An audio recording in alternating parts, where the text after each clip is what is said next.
Hey, thanks for clicking on the video. This is another episode of SNTR Gaming, and if you like gaming news coverage and live podcasts, hit subscribe and the bell button.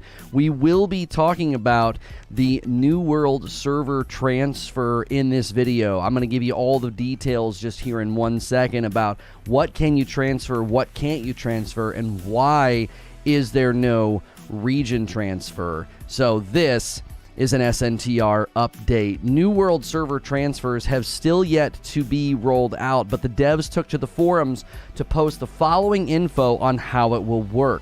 If you like these short gaming news update videos, be sure to hit subscribe and the bell button so you don't miss my uploads. So they're answering a lot of your questions. I'm going to talk about the good and the bad here at the end with the lack of region transfer and what that means for everybody that was hoping to do that. So what will come with you when you transfer? They say all your character progression, level, weapon mastery, titles. You will keep your faction alliance and your progress. You will keep your inventory and storage. You will keep your currency, your houses, housing decorations, your quest progress. What does not transfer is your company membership. That will need to be terminated before transferring and will not carry over. Active trading posts, sell orders, and buy orders must be removed and will not carry over either. Your friends list is world specific and will not transfer, so you're specific to that server with your friends list. Where can you move your character? You can move your character to any world in your region. That's the big kicker that kind of frustrated everybody. You cannot move your character to a full world, which makes sense. If you try to go to an overpopulated server, they're not going to let you do that. You cannot move your character to a world in maintenance, and you cannot move your character to a world set that you have an existing character in already. Again, that makes total sense. Now, let's talk about the good in this response here. It's good to see exhaustive information and lots of forethought about something that will probably be a pretty massive undertaking given the insane response to this game. The undertaking they're about to launch into is going to be pretty massive. There's lots of people who made characters in desperation and now want to move them. It's also good to see them being careful about not just rolling out the solution too fast, as we've already seen. It can get really chaotic if they react too fast or too much to something, so they are being slow with this. They said there's some edge cases that are causing some issues, so they're not actually rolling this out right now because of those edge cases.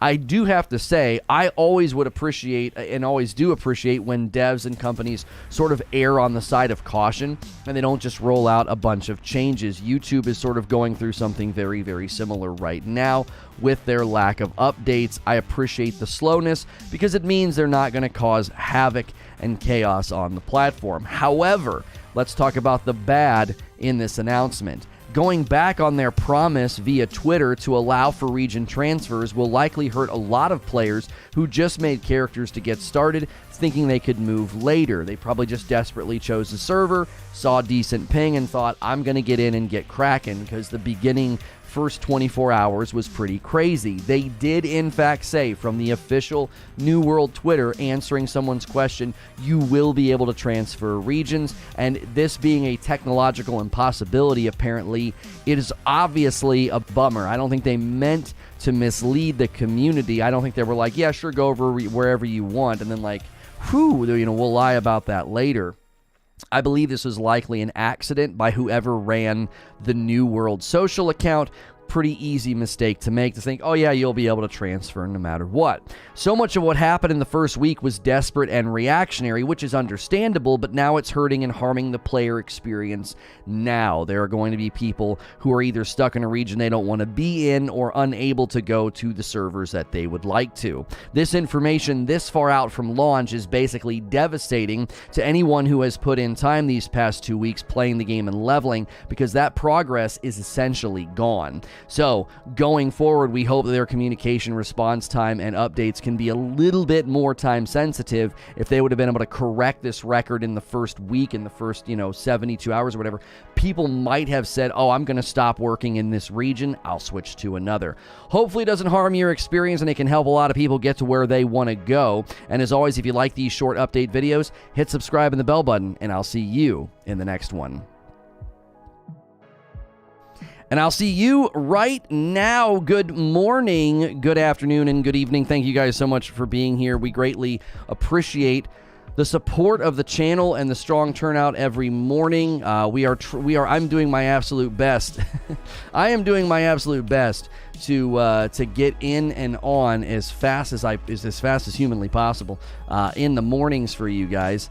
And this morning I wanted to make sure and capture, if you didn't see it, we got Back for Blood gameplay, the first 10 minutes of the game, uploaded to SNTR Presents if you haven't had a chance to take a look at that.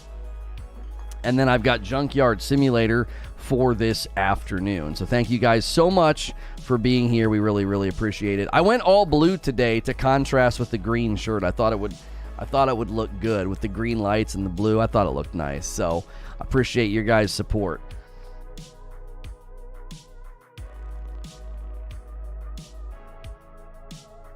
I just realized I hadn't had any water since after I got off the exercise bike, and I was like, oh my gosh. I was doing that video, and I was like, dude, I need a drink, and not the kind that you would think. Appreciate the questions already coming in. What's good, Feed? I see you in the chat. Can you show the full design of the Zelda shirt? Yeah, it's just the link to the past artwork. Link to the past artwork. Appreciate you guys so much. They've got a Zelda collection over there at 80s Tees. Use that shirt command. Be sure to use code Lono over there. And then Murph Dog with a question. Murph says, oh, hang on. No listeners in Discord. Okay, good. I am sorry. I was deafened in Discord again.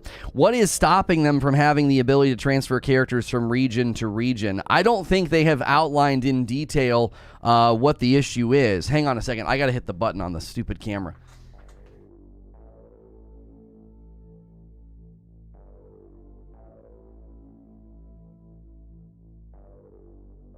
Sorry, it was going to be doing that lighting thing all day, and I was like, oh no, we're not doing that today. I forgot to click the button. We need a link to the Link Scarface shirt. I have one, sort of, Legend of Zelda. It's like half black, half white. It's not as identical to the Scarface design as the Megatron shirt, though. What's good, Mo? Good thing about the new studio setup, Lono can wear green. I know, I missed wearing green. I did. I have all sorts of Hulk shirts and Zelda shirts that I could never wear, and I can wear them now. Guys, get us our first 100 likes. Start the day off strong. We would greatly appreciate it. If you're new and have questions about the server transfer, we outline the information right at the top of the show. Creature, I did record it. I don't know if it messed with the opening of the show. I didn't get my bit rate to pop up as quickly as possible, so I didn't know when to go from the black scene to the live scene. It might have made the opening of the video kind of funky, but I did record it. I might just do it later, like once I'm live, just hit record and then say this is an SNTR update, because you can clean it up. I don't like recording before going live. It fiddles with OBS, but I did record it for you to assist with all the nonsense of what you've been having to deal with in the back end. Guys, get your coffee orders in. We are anxiously awaiting being able to sell the Frickmas roast to you, and but we also still have plenty of the light and the dark roast, so be sure to get those coffee orders in. I switched to light roast this morning, where we basically use the bags that get all beat up in transit, and I'm like, well, you know, I'll take it on the chin. I'll have the coffee then. And my son walked in. He's like, I see you're having light roast, because he knows what the bags look like, because he helps with the shipping. I was like, I am having light roast this morning.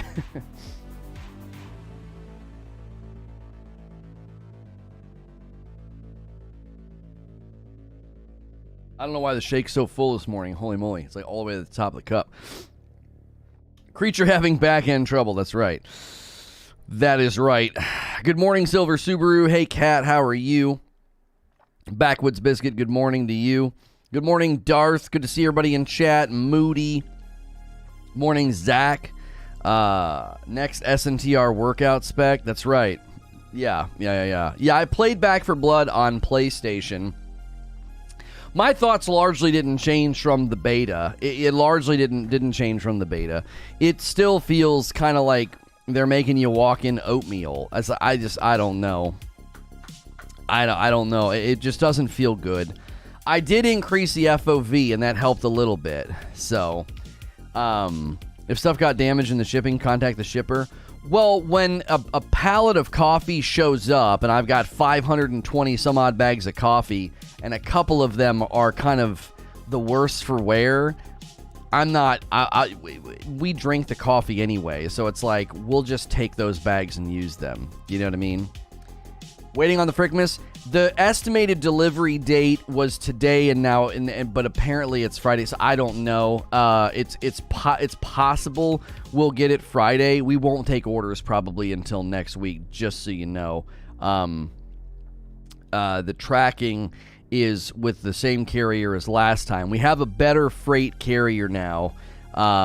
It's right now, the only details I have is that it's in transit. So once it gets closer, I think we'll have a better idea of the shipping date. It'll probably be next week. We'll just say that it'll probably be next week. We get credit for the damaged bags anyway. Oh yeah, that is true. We get a count every time. We tally the damaged bags, send a couple pictures, and the coffee guys take care of us. We've gotten into a great place with the company. It just took a while, right? It just took a while. We've got a good freight company now that does a very good job, and we have a good relationship with the coffee company. We have an understanding now of what their issues are and what we need to do. What is the taste of the coffee? So Rageless Roast is the name of the coffee. Rageless Roast. We have a light and a dark. And it is a full-bodied, honey undertones, bold finish with balanced acidity. So the dark roast is full-bodied, bold finish. And then the light roast is medium-bodied, smooth finish. The real kicker is it's the balanced acidity. The statement at the end is the real thing. Balanced acidity is why it's so drinkable. I put way less creamer in my coffee than I used to. A lot of people just drink it dark. Drink it black. Some people do cold brew with it. So use the coffee command. And that's my coffee, by the way. We have a company roast it for us, but it's mine. You're not buying something from some other company. My literal family bags it up and ships it to you. So you're supporting a family. You're supporting basically an add-on to the business of what we're doing here, and that's been extremely helpful with everything that we've gone through to have that other sort of angle of hey, you guys can support and get something for your support. So we appreciate all the people who have ordered the coffee, reordered the coffee. It's been very, very, very, very dope to see. We obviously are leaning pretty heavily on New World, and I know that is causing some folks to feel well, why would I tune in? And we understand that. We do. We get it. We created a variety gaming channel, variety gaming show, and we're spending a pretty significant amount of time in New World. I'm even going to boot up the game right now and just try to just chop down trees while I talk with you guys, just to sort of level the character. And the reason that we're doing this is because we believe that this is the right decision to make. We believe we need to start sort of, niching down a bit and investing in games and creating content about those games. And we obviously aren't going to become a New World channel. I'm not seeing numbers that would push us toward that. I'm seeing numbers that are encouraging, hey, people enjoy my coverage. People enjoy this. The real test, I think, will be this week when Final Fantasy comes out with its new expansion, what that's going to do for us. Will that turn into a windfall of people looking for a home and saying, oh man, I don't really like Final Fantasy, I like New World, and, we will see what that turns into. But it certainly has kind of opened up my mind of okay, there's a lot of different things that we could do. There's a lot of different games that we could cover, and we are looking for ways. We are looking for ways to bring maybe a more personal style show to the other channel to present the big channel, the 47,000 sub channel. We may start doing something over there for those of you that are man, I'm not really getting my show. I'm not really getting to connect with Lono. We're looking at how to do that. And how we would kick that off. So tomorrow's the embargo on the media tour, just FYI, content covering a preview of the changes on the expansion. Oh, the Final Fantasy stuff. Yeah. Oh, that stuff doesn't drop until November the 19th. Oh, but the embargo drops. Okay. So you guys aren't going to, we're not going to see guys like Ginger and others start to pivot until November. Okay, well, that's a long time. I thought it was more around the corner. What other channel? I have a much larger channel than this, and we moved the live show here because it wasn't performing very well over there. And it is SNTR Presents. This is SNTR Gaming. You can use the Presents command. And we're thinking through, taking some more personal content over there. I'm already sort of feeling like we've kind of tapped the keg on New World until I hit max level. I don't like, even today I was just like, well, this topic's okay, but like I don't have much to say on it, right? We aren't getting to deep dive until I get further along in the game. I do want to do a review of the dungeons, maybe one at a time. I don't know. I really enjoyed the dungeon yesterday. What's good, Reaper?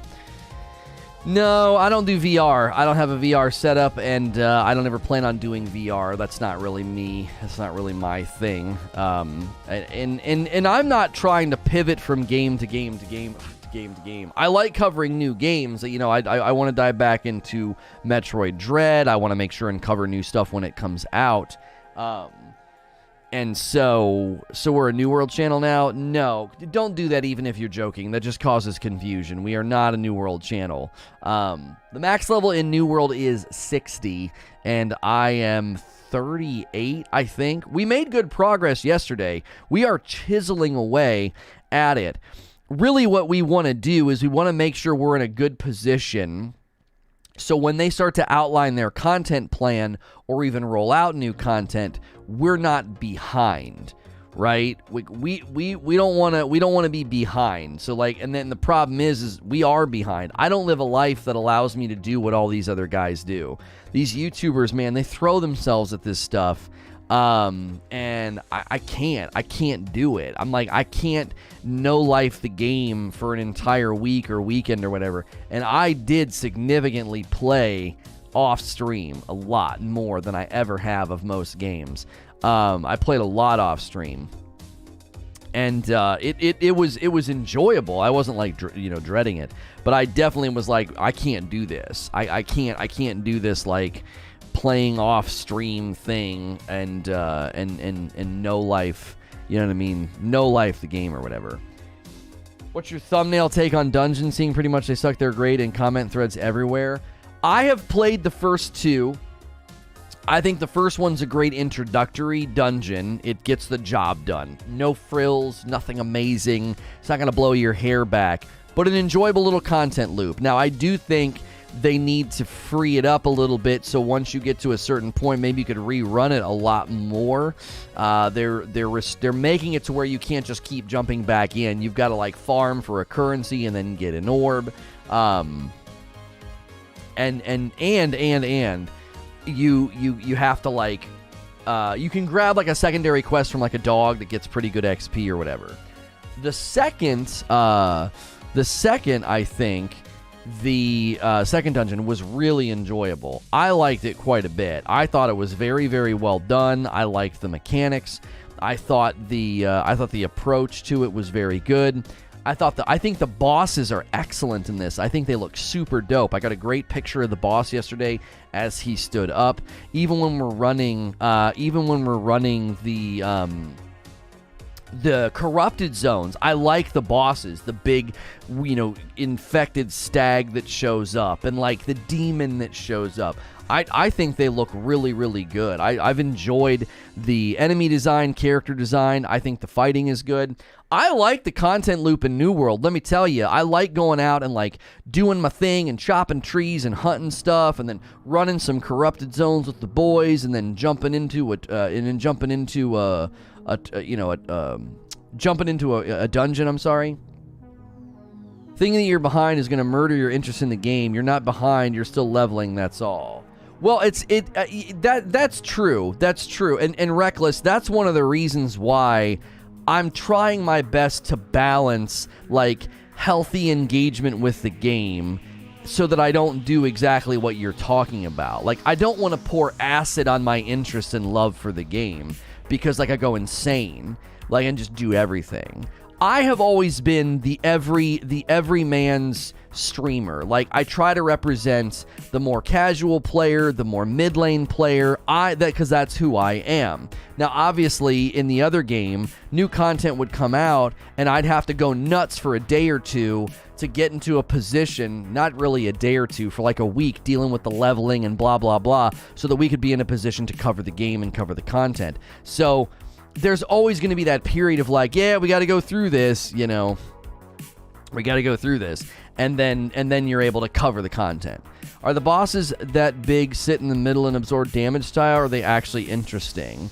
I actually thought the boss in the second dungeon was pretty good. He was roaming around. He was swinging this big thing. He was spawning ads. The ads have to be managed because they, if the tank doesn't draw aggro, the ranged ads will shoot your healer. And if your healer gets shot, then your guys attacking the boss are going to be in big trouble. I thought it was very good. I think in a game like this, there's going to be limitations on what you can do with the boss in New World. Like, you're not going to be able to have like a boss fight akin to something from like God of War, because it's you in a group of people. So the boss has to sort of stay in a lane, right? Yeah, apparently he has a second wave and we didn't even get to see it. But yeah, there's only so much you can do in a game like this. You can't have this super dynamic, insane, quick time event-esque fight, and you can't have enemies with crazy agility either. They have to kind of stay in an area. They have to have like almost like an arena, But I find the fights to be good. Like, I think they're a nice blend of like an action-adventure game and an MMO, because you got guys running tank, you got guys running DPS and heals, and if you don't have a good tank, your healer's going to get killed. I mean, because the aggro draw, the enemies really don't like it when you're healing people. The music is very excellent in this game. The soundtrack is apparently by a guy who did some of the stuff for Game of Thrones. So I have found the fights to be a nice middle road in between like traditional MMO and action adventure, because one of the challenges I think for any game when you're going to put 5 or 6 people in an area, maybe even more, especially when you're doing like the public space stuff, the challenge you're going to have is what the frick do you do with the enemies that doesn't just turn them into nothing? Like, they're just ribbons as soon as they spawn. Like, they have to have a decent amount of health, they have to have a decent amount of attack, or there's not even a single sense or semblance of anything of challenge. It's like you're literally just mowing down anything that pops up in front of you. So I do think that is something to consider, that anytime you're in a game like this, they're going to have to dilute the combat and the enemies just enough to make them palatable to group settings. This is why co-op games are hard, because I think in a co-op game, if the boss isn't properly coded, designed, you can just cheese the boss. One person can draw aggro and the other person can just beat the snot out of the boss and then run away. You can almost cheese it, you know what I mean? Sounds a bit like multiplayer Final Fantasy fight. Maybe dumb question. Is there a cap on party size going after a boss? Well, there's a cap on group size. Morning, Lonard. What's good, Rad? The groups can be 5 deep, right? 5 deep? Or is it 6? I believe it's 5. When you're in the open world and you're doing stuff, you can have as many people as you want in an area. If you're like hyper organized, you could have 25 people in an area just beating the tar out of a world boss, right? And that obviously is going to be something that they consider. If they know that you can farm a world boss with 25 people or more, you just get all your group together and then everybody groups up in groups of 5. You could easily do that. But when you go into content like a dungeon, it's 5. You can only go in with 5. So they more than likely, they build the hallways, they build the rooms, they build the enemies all around that, right? The elite zones can get busy. Yeah, as soon as people know that there's a good spot for an elite farm, or, you know, high-level enemy farm, or good loot, everyone's going to be there. That's how the one boar farm developed. People found some village where boars spawn at like an absurd rate, and so everyone's just in that town killing them as fast as they can and getting and leveling up their hunting and their skinning. Only 5, no 10. Well, like, we had 10 the other night because we just got 2 groups of 5 and we were just running around the open world. And I mean, conceivably, we could go to an area where there's a world boss, or there's a good elite farm or whatever, and have 10 people just plowing through. You know, it would obviously make whatever you're doing, you know, fairly easy or whatever. You're talking about the dungeon? No 10-man. No, I didn't say that there was. Oh, is that later? I don't think there's a 10-man dungeon, no, from what I know. I mean, maybe they do one later that'll be like that. That'd be kind of weird, though, because from the ground level, I mean, the group settings are seem pretty standard to say, you know, no, it's 5. I mean, a lot of endgame content typically does that. They typically say, you know, 5 or 6 people. You know, it depends on the MMO, I guess.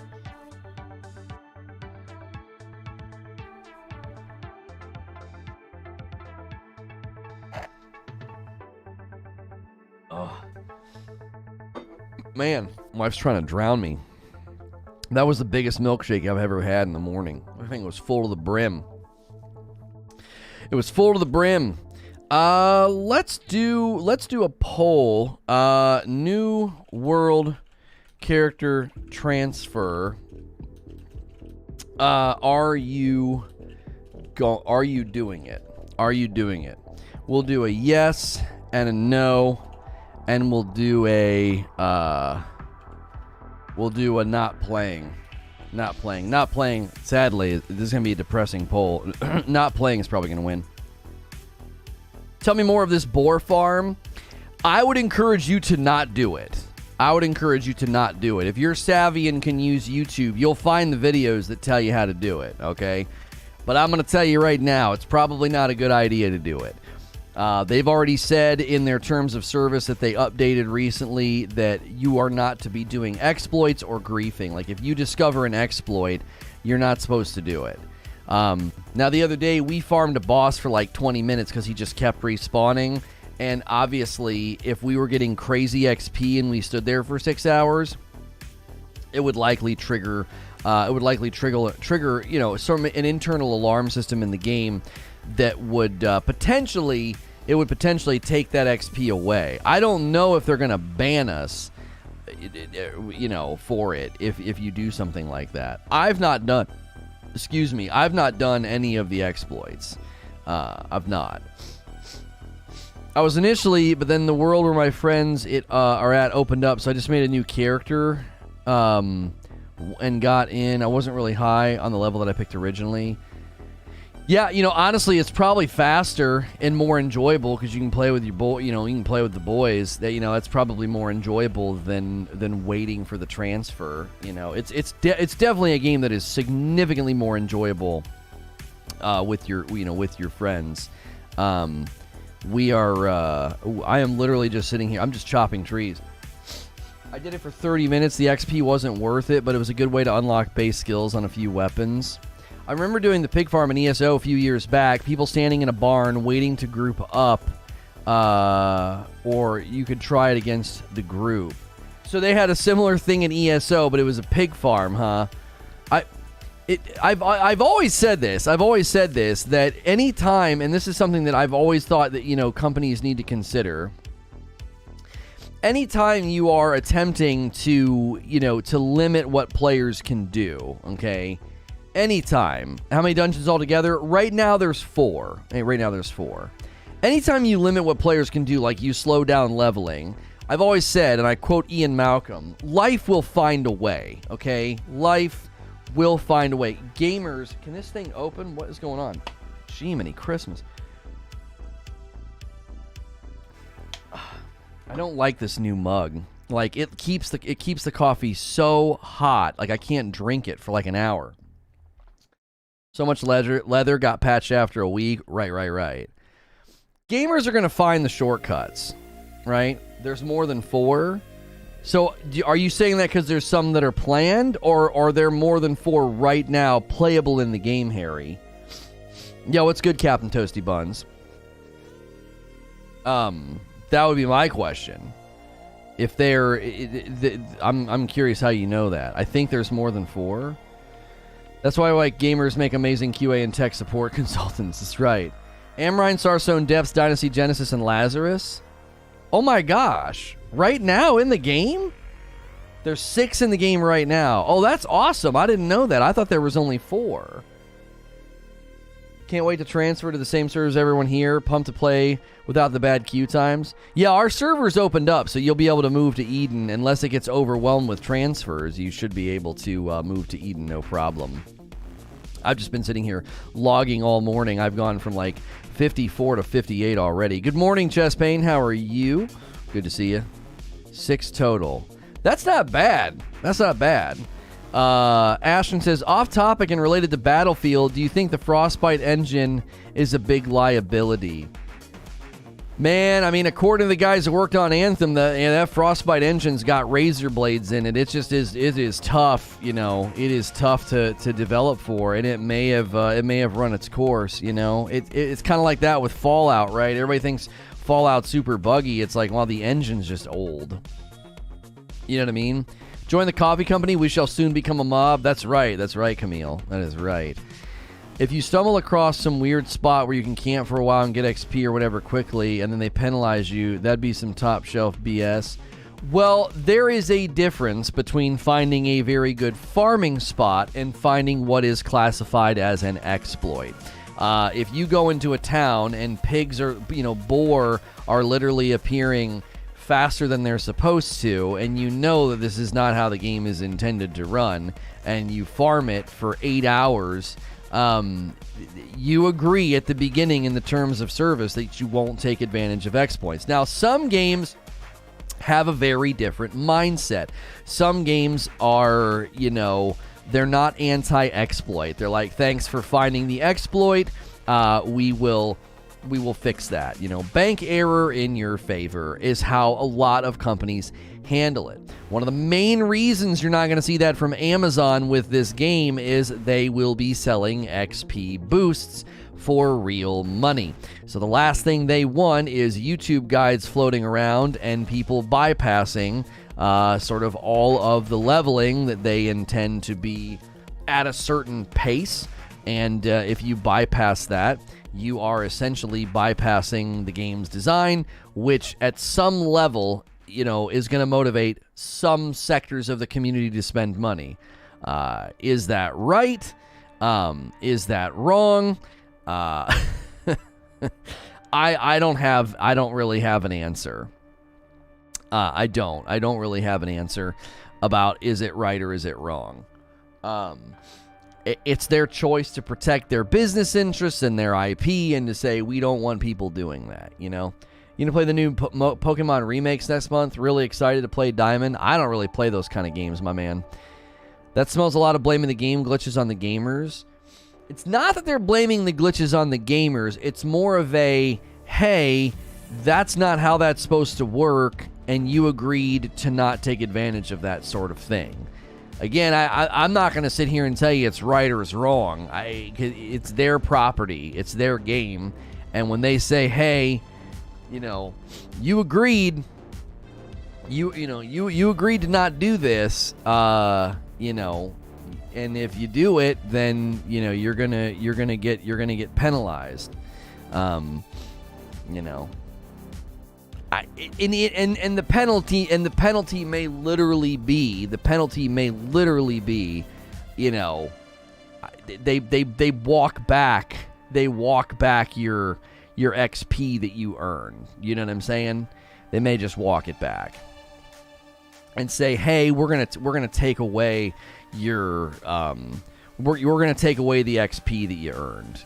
That may literally be the only thing that they do. It's you do the plan as well wish it to be, not as it is. If they're gonna do it, there needs to be a splash screen saying what people can't do. I mean, I think it outlines exploits in the thing on the screen. There's a big splash screen that says there's like 3 categories. There was like griefing, exploits, and cheating or something like that. Enlisted is on Xbox One finally, and it was made for next gen. I don't even know what that is. Are boosts confirmed? XP boosts were confirmed before the game was even out, right? It's unfair to label. It's hard not to take advantage, as Harry. There's a quest that tells you have to go there and kill them, when most of the average players would have stayed for a few minutes killing them. It's unfair. What? Right. Let's be clear about something, right? Yeah, it was griefing exploits, and then yes, you're not supposed to be messing with other players. Let's be clear about something. If you did the boar farm for an hour, they ain't gonna do anything to you. If you stayed at the boar farm for 9 hours and max leveled your character, they're probably gonna roll back your XP. Do you understand what I'm saying? Like, people outside the bell curve are probably gonna get slapped. They're gonna be like, look, we are going to walk back some of the XP that you earned because you earned it through exploitative means. Like, I don't think they're going to ban anybody. I think some of that's just a lot of smoke. They say it just to scare people, you know, because they don't want an entire server of people doing that, you know. I'm not sure why we get surprised when a company against using exploits in a video game. Like, seriously, it's 2021, not 1995. Right. No, they are banning people for using exploits. I'm sure it's situation-based, but last night, Shroud said one of his company mates were exploiting specific bosses and got a 24-hour ban. I mean, a 24-hour, if they're not giving you a perma and they're slapping you with a temporary to be like, hey, knock that off, I understand the people that are going to be like, that's dumb, that's wrong, let players play however they want. But again, they have a vested interest in protecting their game. They do.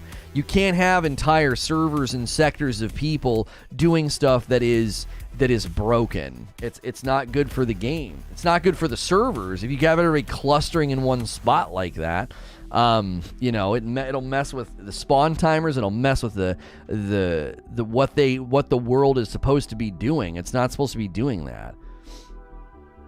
I too can use Pac-Man hacks. It's right. Every player in the game has 200 skinning because 15 minutes the boar farm. I doubt they'll do anything about it. I know this is probably taboo, but would you ever consider a decaf roast? I think the problem with the decaf roast, Rad, and I know specifically why you're asking for, you know, your situation maybe. It wouldn't sell well. It would be a lot of money spent. Giving you a strong warning makes sense. Outright punishing you the first time would be bad. I mean, I could see them sending you a message and being like, hey, we noticed that you're doing something, you know. But if somebody is in Shroud's company, I'd put dollars to donuts that homie did it for like a straight 10 hour, like just went crazy. You know what I mean? You'd buy? I don't know. I feel like decaf wouldn't sell that well. We'll look into it. We got to let us get like a year under our belt. You know, we're going to have 3 total flavors very, very soon. And then soon we'll have 4. You know what I mean? I got 200 skinning in just over an hour without touching boars. Once in that, people being skinning has more to do with the fact that you get way too much skinning XP than boars. Yeah, I don't even think you need it. It's just the speed of it. You know what I mean? You wouldn't have to do big orders of it. I mean, we'll look into it. We got to see, like, the light and the dark roast and everything we're going. Like, obviously, we're hoping it all scales up as the brand grows, because, you know, we're obviously rebuilding, and we're at such a low starting point that all of the sponsors, whether it's T-shirt, Displate, even coffee, it's all just slowed down, which is fine. It's not alarming. And we've got it built, obviously, that it can scale up. You know, if in 6 months we have twice as many people hanging out every day, that'll lead to more sales. I don't want to start adding, you know, more flavors and this and that and the other when we're not in a position to do that. That's a little bold. That's a little brazen. We can't ask the roaster for 50 bags. Yeah, like the smallest order we can do is like 500 some odd bags. Like, you know what I'm saying? We can't be like, yeah, can you give us 100 bags? You know, or hey, can you give us a 500 order and can 100 of the bags be decaf or can 100 of the bags be full bean or whatever? That's the only thing we've got to do such a big order. And obviously I have to put up a lot of capital in order to do it.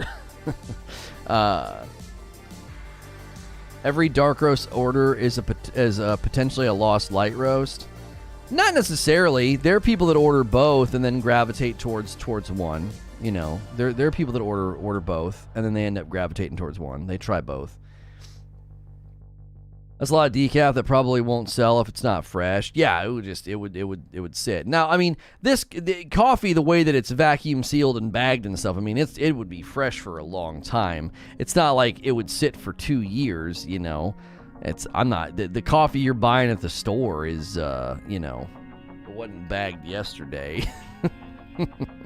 If you go to like a local roaster, sure, you know, you might be getting a lot more fresh, but just picked up New World, Goodbye Life. There you go.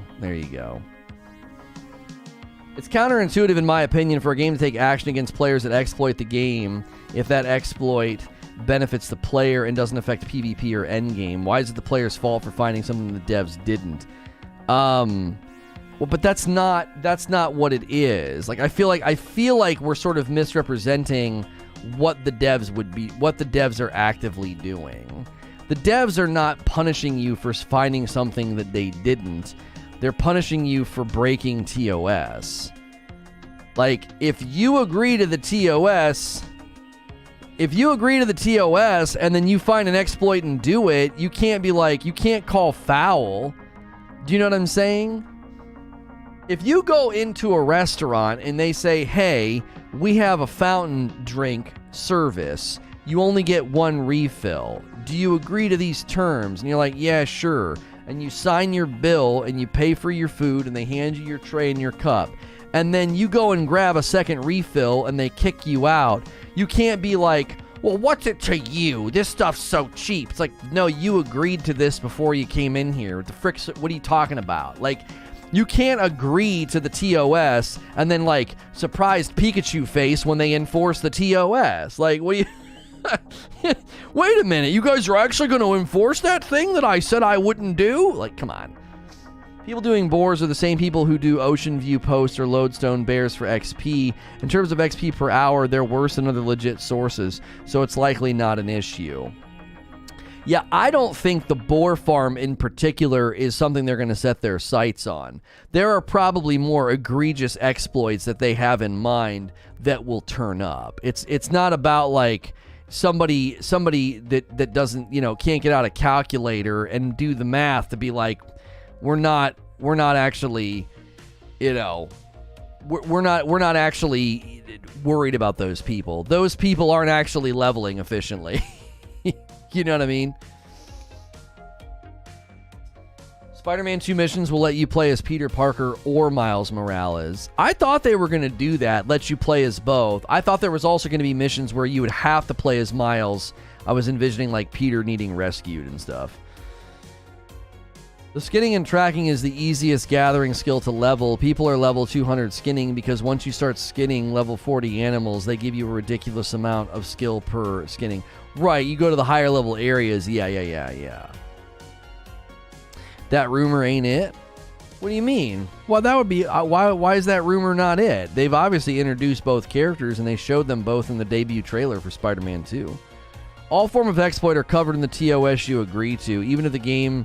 even if in-game stuff and that seems trivial. Right, like, I'm not going to sit here and defend, you know, Amazon, you know, and all they do, but it's like, they said, hey, we don't want people doing exploits. And you said, okay, I won't do them. And like, what, you cross your fingers? You know what I mean? I'm saying, is a rumor right? What? Oh, that's rumor, ain't it? It was a question. Yeah. They tweeted the rumor about being able to play interchangeably as Miles and Peter. Yeah. It's a rumor. I thought you were saying that rumor ain't it. I was like, what? Yeah, it's not confirmed, just a rumor. They've not officially announced that. I think that's a pretty likely rumor to come true, I would think. You know, people are going to like playing as Miles, especially if they played Miles. Like, he's got a different skill set. Only rested XP will be boosted. Requires a skinning skill of 55. Where's my skinning skill? My tracking and skinning is only 37. Yeah, that's another thing I got to get up. Blue Point's working on a Bloodborne PS5 remaster. Oh my gosh, are you friggin' serious? We're going to have so many games like that to play. If you guys are new and haven't hit the subscribe button, consider hitting subscribe to join the conversation.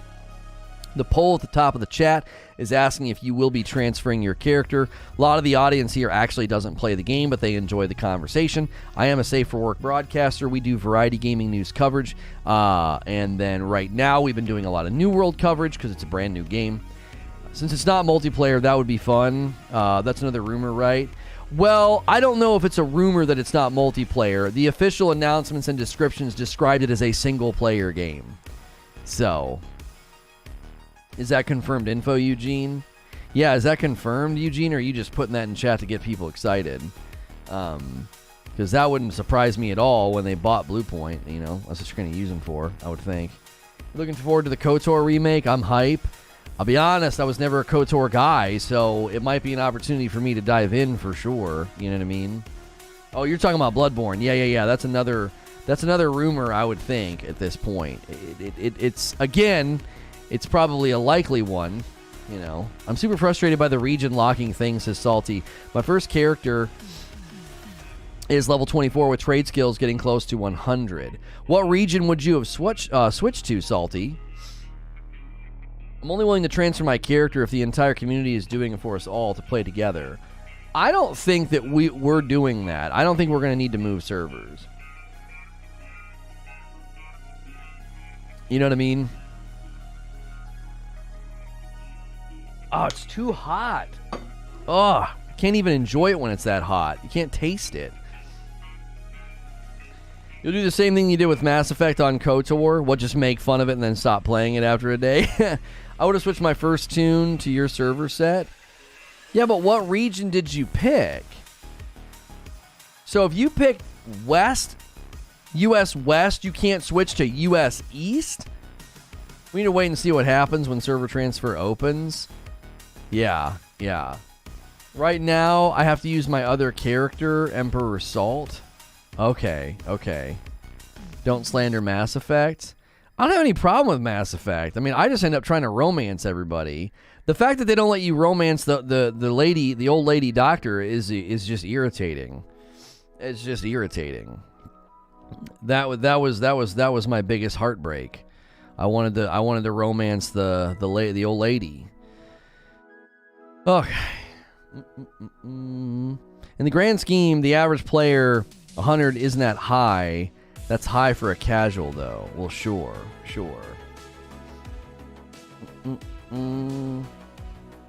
How dare they enforce their own TOS? Not to be a grumpy old man, but part of the reason I quit teaching college this year was because how entitled the young guns are. The rules don't apply to most of them. Nothing is their fault. How dare they enforce their TOS? I mean, I don't think young people are the only ones that feel that sense of entitlement. But I also think that there is definitely a generational shift in gamers that would be like, no, I'm allowed to do whatever I want in your video game, right? There are people that defend cheating in that way. They're like, I don't see what the problem is. You know what I mean? They generally just think that it's totally fine. You know, it's totally fine to just cheat. Which is crazy. I should probably cake all these gems and rubies out. What's the gem that makes something spec with focus? Can you guys remember? You guys remember what gem does that? When you slot it in something, it makes that item spec with focus. So we could, we could potentially be putting that in our, we could put that in our spear and then just go all focus. Amber? Okay, amber. Because I sold a bunch of my jewels, and I'm wondering if I've got any amber in there. I might just be able to buy some. Because now I'm getting all this wood and I'm trying to sell it. I'm trying to friggin' sell it. Just list it for 14 days and just let it ride. I undercut the entire market when I do it as well. I'm like, yep, here's all my wood. And then I just sell it. I sell it under what everybody else is selling it at. Hoping to just undercut the market. It's like, oh, you're selling it for, what are you selling it for? 17? All right, I'll sell it for 10 cents of wood. I always do that. I'll just drive the prices down. People are like, none of my wood selling. Like, yeah, well, I came and undercut you, buddy. I love Tally though. Yeah, I like all the characters. I mean, they obviously make all the characters, fine in their own way. But I'm telling you, that doctor, she's a 10 out of 10. You know what I mean? Lono's gonna crash the global timber market. That's right. Insert the wood jokes here. Yeah. You can go to the stone cutting table and look at the cut gem recipes to see their properties. Oh, okay, cool. I was looking at all the ones that I was selling, right?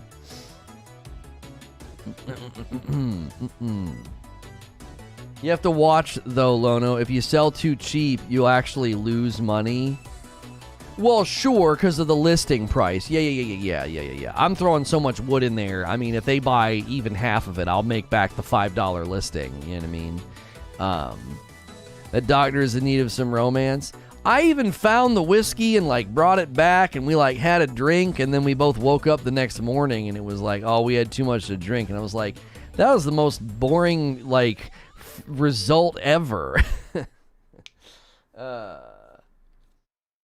Yeah, I tend to agree with Derek. I don't think it's the younger generation only that doesn't believe in personal responsibility. I mean, that crosses all generations. There's plenty of people that feel and act that way.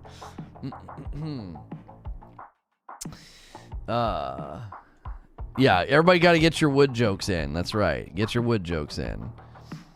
My problem with Mass Effect was always it just takes so long to do anything, and then I think the combat's just kind of oof.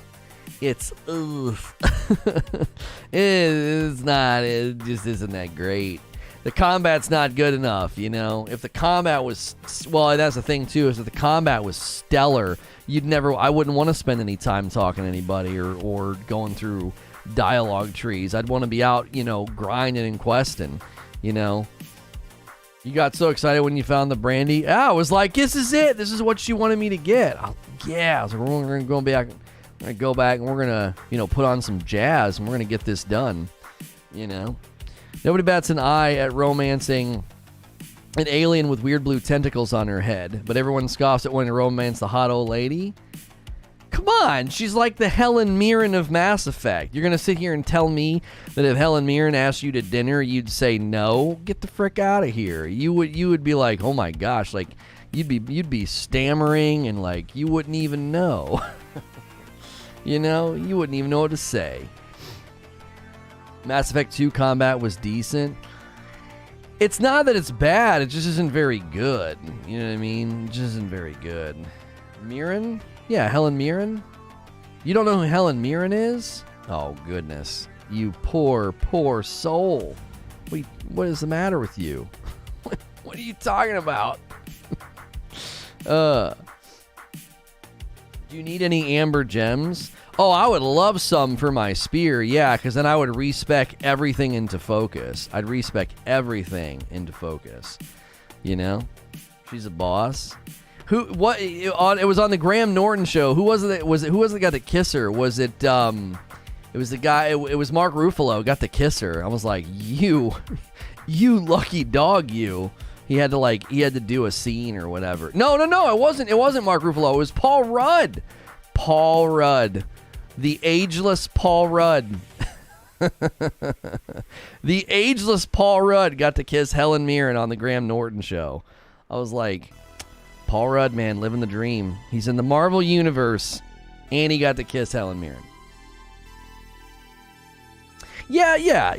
Judi Dench is another very, very finely aged wine. I would agree with that. I always liked her. She's very good. What just happened? Oh, I had like a tree. You ever had like a tree glitch out on you? Like you can't finish it. It's like it won't finish. You just stop swinging, and you don't get anything from it. What weapons are you using in New World? I really, really like doing spear and then the life staff. I really, really do. Spear and the life staff is my go-to. I think the spear is really enjoyable.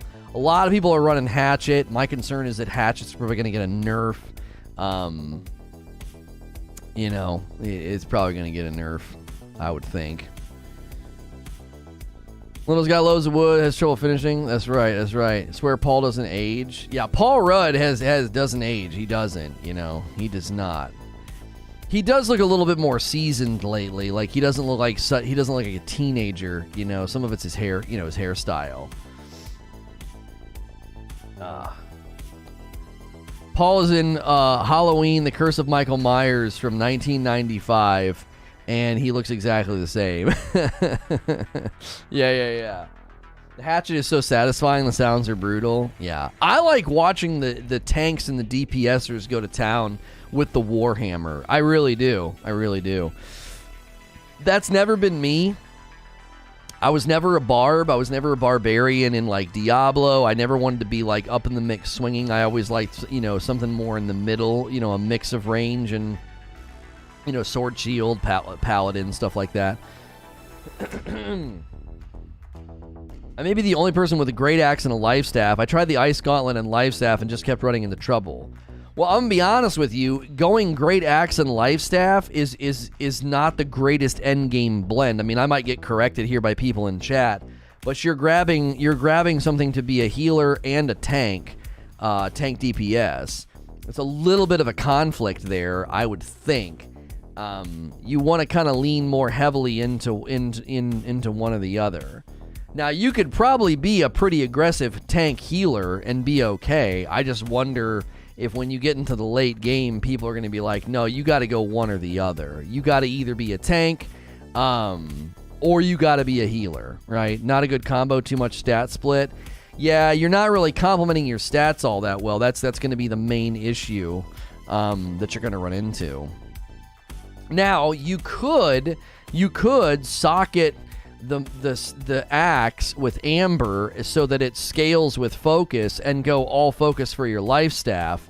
So no matter what, if you pull out your life staff to heal people, this is so uncomfortable what I'm doing here. I feel like I need to go get my controller, and so I can hold the controller in my lap instead of like reaching out on the keyboard. You might be able to do that. Again, I just don't know if late game you're going to find yourself in conflict where people are going to say, are you going to run heals? And you're going to be like, yeah. And then you got like, oh, I've got this as well as my axe. I do think it's a conflict for endgame. I mostly play solo, so I was kind of forced into it. Mostly use the staff to heal me. I got you. Yeah. You could probably consider, though, going heavy tank. Like, if you like the axe, you could wear really, really heavy armor to get your armor rating up, and then spend everything on, what would you do? You would do strength. You would do all strength and constitution. Nothing else. All strength and constitution. Because, like, right now, what you're spending to make your life staff worth it might be better spent in constitution to just give you way more health. You know what I mean? I'm not an expert, but that might be a better approach. You might find yourself being a little more meaty, and able to survive and not needing that life staff. And then if you're putting everything in your great axe and constitution, both your health bar and your damage output are going to thank you The time you're taking to heal yourself is probably not a good trade of efficiency. Endgame, you essentially want to focus one main damage stat. Splitting stats is not the right call. Right. Again, late game, they could socket their axe with amber and then go all focus. And then they're going to get the focus for the life staff, and the focus will also be affecting their axe or whatever. Pure Constitution is not good. Well, I didn't say all Constitution. I think going pure Constitution is better for a tank. You got to be careful, though. If you go pure Constitution, your damage output's going to be freaking terrible. Like, you're not going to kill anything. You're going to be a tank with swinging a pool noodle. Like, you know what I mean? You get late game pure Constitution. I mean, I guess you'd be relying on the raw stats of the items that you're finding instead of boosting them with your own stats.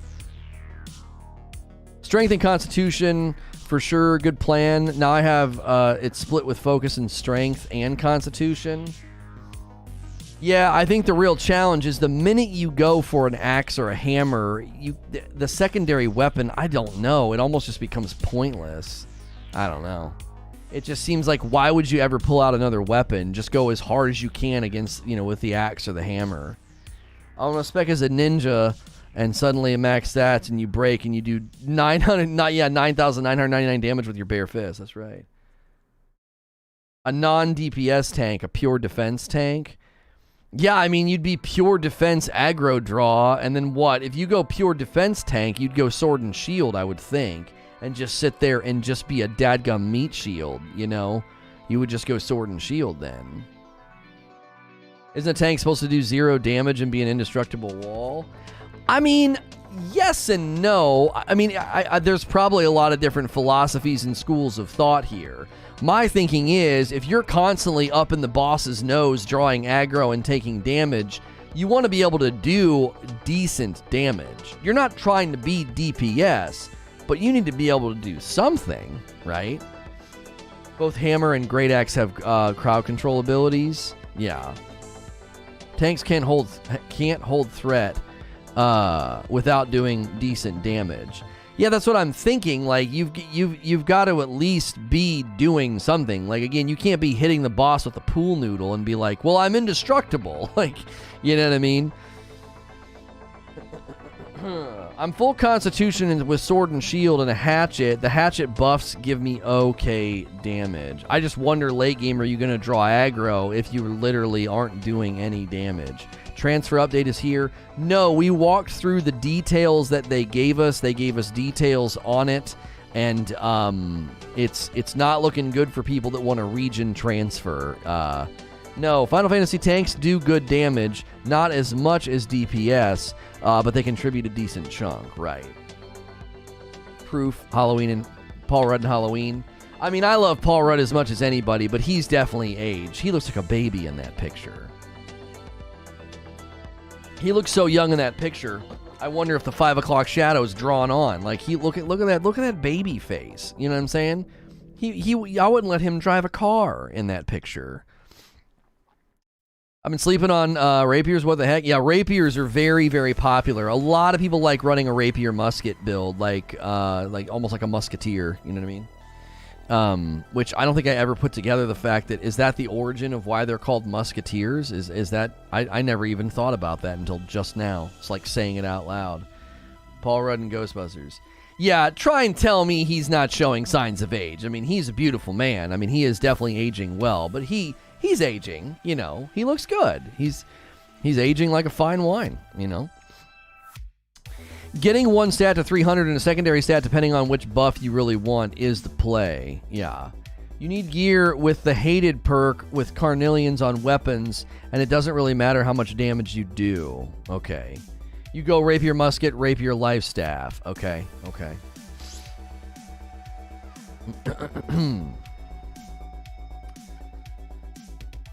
Choo.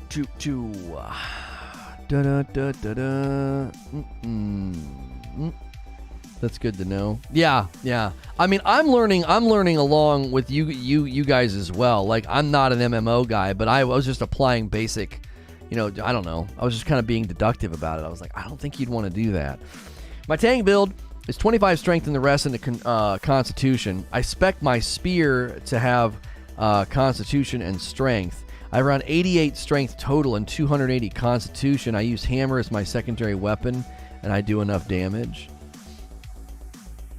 Paul Rudd is in Clueless. Oh my goodness, he is? Yo, good morning, Abe. I'm going to go Dex Intellect and see so I can switch between Spear and Rapier and Ice Gauntlet Firestaff.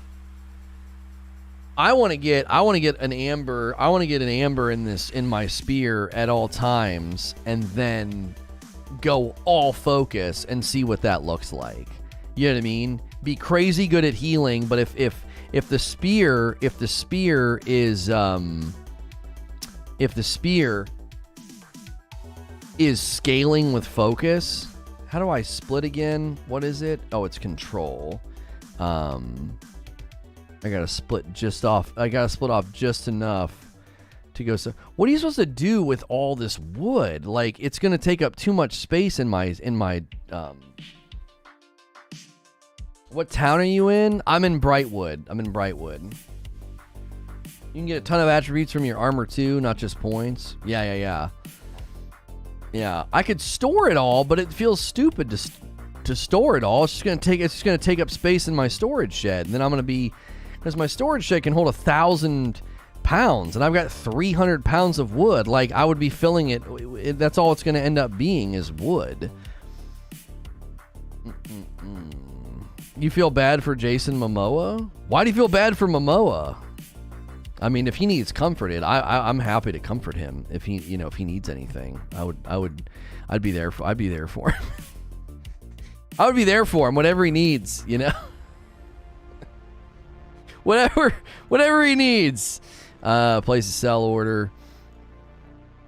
473 at a 10 spot.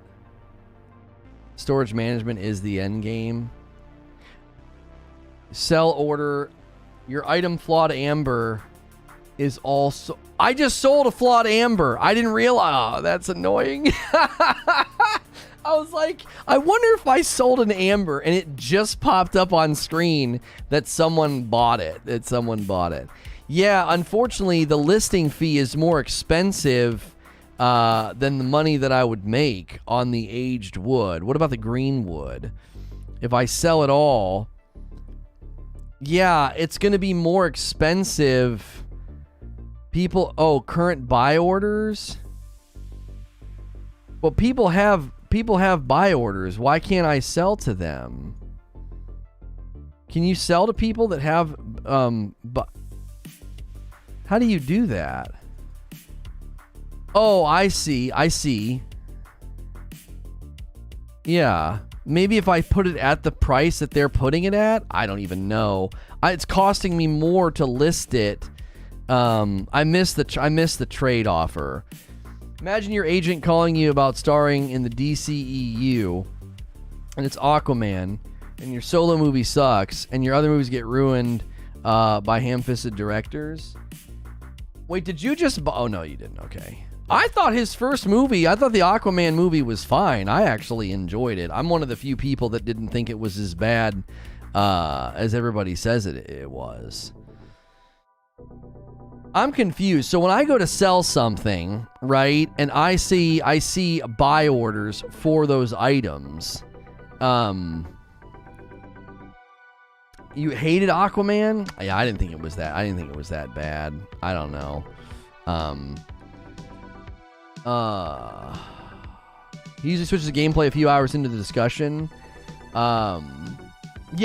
If you're looking for gameplay, yeah. I mean, I'm playing right now, but I don't know what the frick are you supposed to do. I guess I'll just get rid of it. Yeah, discard. Yeah, I'll just discard the wood in town and just drop it on the friggin' ground. Like, I'm just trying to level, and I'm going to town. I just realized the price goes up the more you list, and when I'm trying to undercut the market on the wood,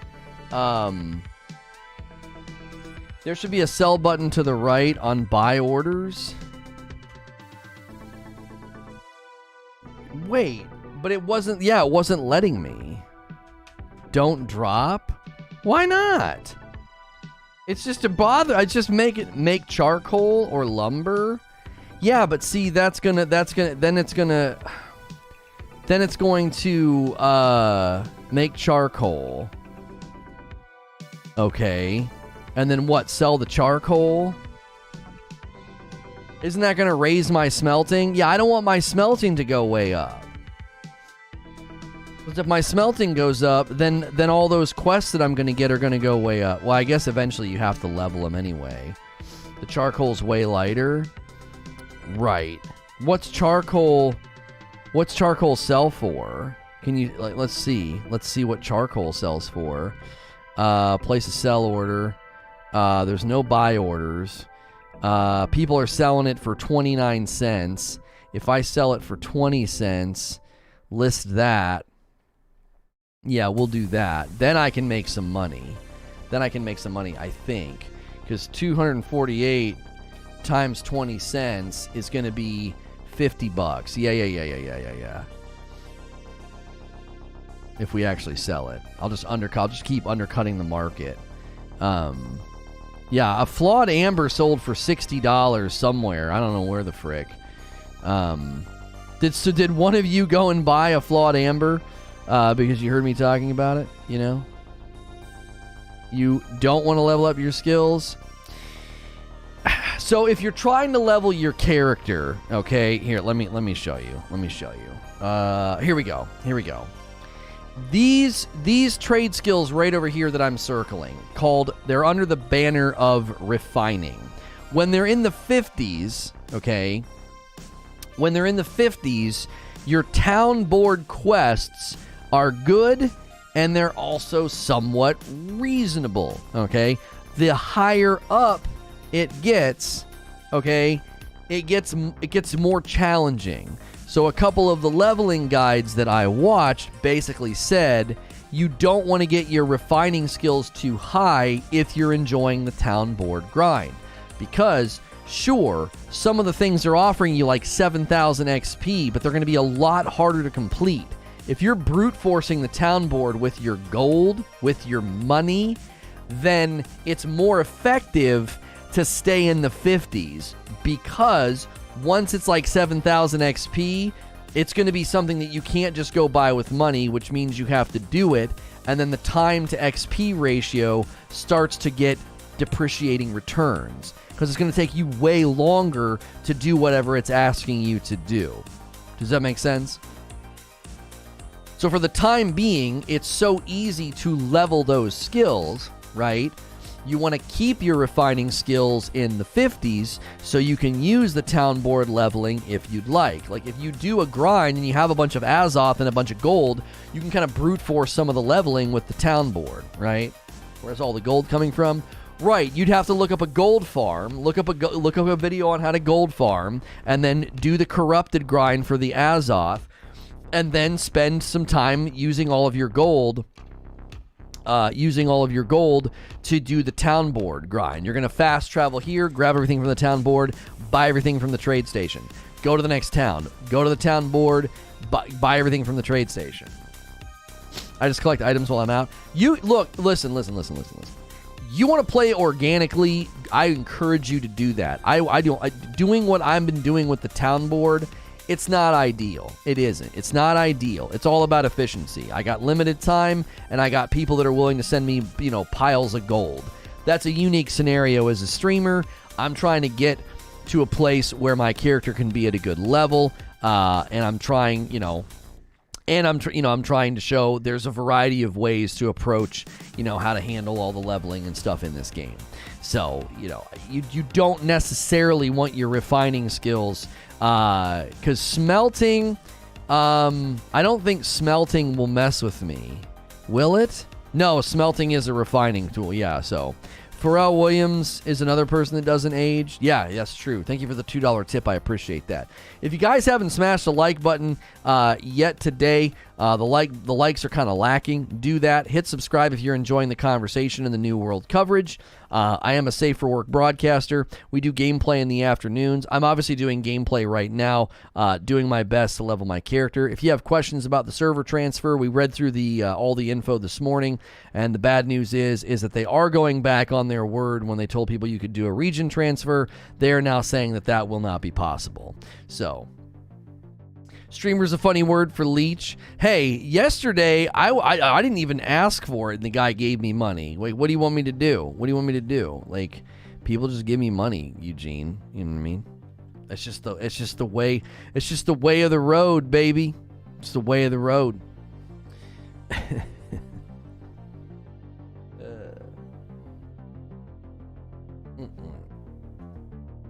I love watching you play, but I hate how you level. It makes my head hurt. Well, we did the questing thing, Sacrificer. It wasn't effective. Like, it was not effective. Like, it was better. It was more effective. You know, run the dungeon, run a little Azoth grind. You know, run a little town board grind. You know, I would prefer to play a game organically, right? I would prefer just grabbing quests. You know, just grab quests in a new area and go run them and just naturally level up. But unfortunately, every game does the same thing. They don't build the game that way. They're like, welcome to level 30. Everything you do is just gonna barely move the leveling needle. You're gonna play for 2 hours and you might level up once. You know what I mean? I'm 56, almost 57, and in 1 hour last night I did a whole level from crafting all the materials that I gathered. No, yeah, that's a great way to level too. Everything you gather, you take it back and you level each individual, skill set or whatever. Yeah. Are you talking the territory standing cards? I don't know what you're talking about. I haven't said anything about that. I've not said anything about territory standing cards. I'm literally right now just chopping down trees in the game. That's all I'm doing. I'm leveling my logging. It's I was at like, what was I? 50 something. I'm at 71. Panhandler, no XP waste. No, I know. Are you taking the territory cards? You mean like the territory standing rewards? Yeah. I pick XP every time I can when we get those. Playing Back for Blood today. I put the first 10 minutes up on Presents for those that are interested. That's just not going to be a game I spend a lot of time with. I don't think so. I'm not a fan. They did great things.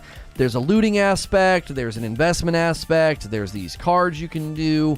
I think the gameplay is at best in Back for Blood. They do the classic, like, it's a zombie game, so you're gonna run like you've got cement injected into your joints. It's like, I guess we all are, I don't know. It's like we all broke out of a nursing home, like that's the speed of everybody. I've never enjoyed that. I don't think it's scary to make me slow. Like, you're really slow. Someone tied your shoes together. It's like, that's not scary. It's annoying. There's a giant, there's a giant difference between the two. You need a full squad. I could see playing on a Friday night with the boys and having a good time with it. But again, I don't see myself doing it. I don't. It's kind of like the Aliens Fire Team game. It's just kind of like a good throwaway party game with the boys, and that's not something I'm going to spend a lot of time on. You know what I mean? I took your advice and I bought New World. Now I'm hooked and my wife doesn't appreciate it. Yeah. Good luck getting a full squad for that game. Yeah, with the zombie fatigue, or are you talking about Aliens? I mean, I think they both fall into similar veins. I think people just kind of have fatigue for that genre now. It's like, it's kind of like, yeah, I've played this game before. It's good. There's no, I can't say anything necessarily bad about about Back for Blood. Like, I can't say anything bad. I'm just like, yeah, I've played this before. It doesn't feel necessarily new. It doesn't necessarily feel like something I would play. Movement's a hard balancing act. Move like molasses or have infinite ability to run and tuck roll at full speed. Well, yeah, I definitely don't need to. I don't need to feel like I'm a superhero in a zombie game because that takes the threat away. It takes the fear away. But I think you have to appreciate what they've made. It's just an arcade zombie game. Like, you don't need to make me slow. You know what I mean? I take that back. A bunch of Game Pass freeloaders. You could probably get a full squad. Oh, is Game Pass? Back 4 Blood's going to be on Game Pass? Yo, it's good, Robert. Are those games meant to be scary? Left 4 Dead never seemed scary to me. My first playthrough of Left 4 Dead campaign with my buddies, I remember it being kind of scary. I do. I remember it being kind of scary. It was like, yo, witch, and you like hear them. It could be pretty spooky. It wasn't meant to be scary in perpetuity. It wasn't meant to be scary in perpetuity. It was meant to be, you once you knew what you were doing, you would come back and you would just play it for the fun of it, grind it with your buddies, and laugh. And there were challenges and stuff that you could try to do. It is on Game Pass, Xbox for the win. Well, there you go. There you go. How dare you, Eugene? They paid for Game Pass. That's right. They did. They paid for a very valuable service, that is empowering lots of indie titles to crop up. I'll take the good with the bad. I think it's helping indies more than it's hurting the industry, and I think that's helping the industry because, man, indie titles are crushing it lately. The topic of scary games. I think scary games, it's tough because I remember I played Layers of Fear 1 and I loved every minute of it. It was like a psychological, willing yourself through that game, and it was excellently told. And then Layers of Fear 2 had too much failure in it. They said that the fact that you couldn't actually fail and die in Layers of Fear 1 was a point of criticism for people, right? And they said, oh, well, since you can't actually die, it's not really scary. I'm like, that's not what makes a game scary. Like, my character dying and then I have to go to a checkpoint? That's not scary at all. It's the breaking of the fourth wall. You know what I'm saying? Like, I don't know. They did the same thing in the newest Resident Evil. There was just a lot of failure. There was a lot of trial and error. There was a lot of replaying of areas. So like, you gotta run away. And I was just like, I don't know. Phasmophobia Friday night with you and Hilly. Yeah, maybe. I don't know if he owns that game. Obviously, him and I playing New World has been fun, but the closer we get to Halloween, that might be a good call. If you guys are new, we are talking New World. We are talking server transfer. The no region transfer obviously is irritating to some people. If you like the coverage, be sure to introduce yourself in chat. Hit subscribe. Turn your lights off and pee your pants over and over. You need a game for that without constant dying. I think the best games that have done that for me have been the first Layers of Fear and Resident Evil 7. Resident Evil 7 was such a pleasant surprise. It's so well done. On the replay, it got me a couple of times, but for the most part, I remembered all the big moments. Excellent use of music and noise and just the house. Marguerite. This was supposed to be a special feast. It's really, really good. Welcome to the family, son. I liked it. And then Resident Evil Village, I thought, failed to deliver a scary experience. Artistically, just wonderful, right? Wonderful. Resident Evil Village was such a good-looking game. But I think it failed to deliver a scary game. It was a good story. It was a cool game.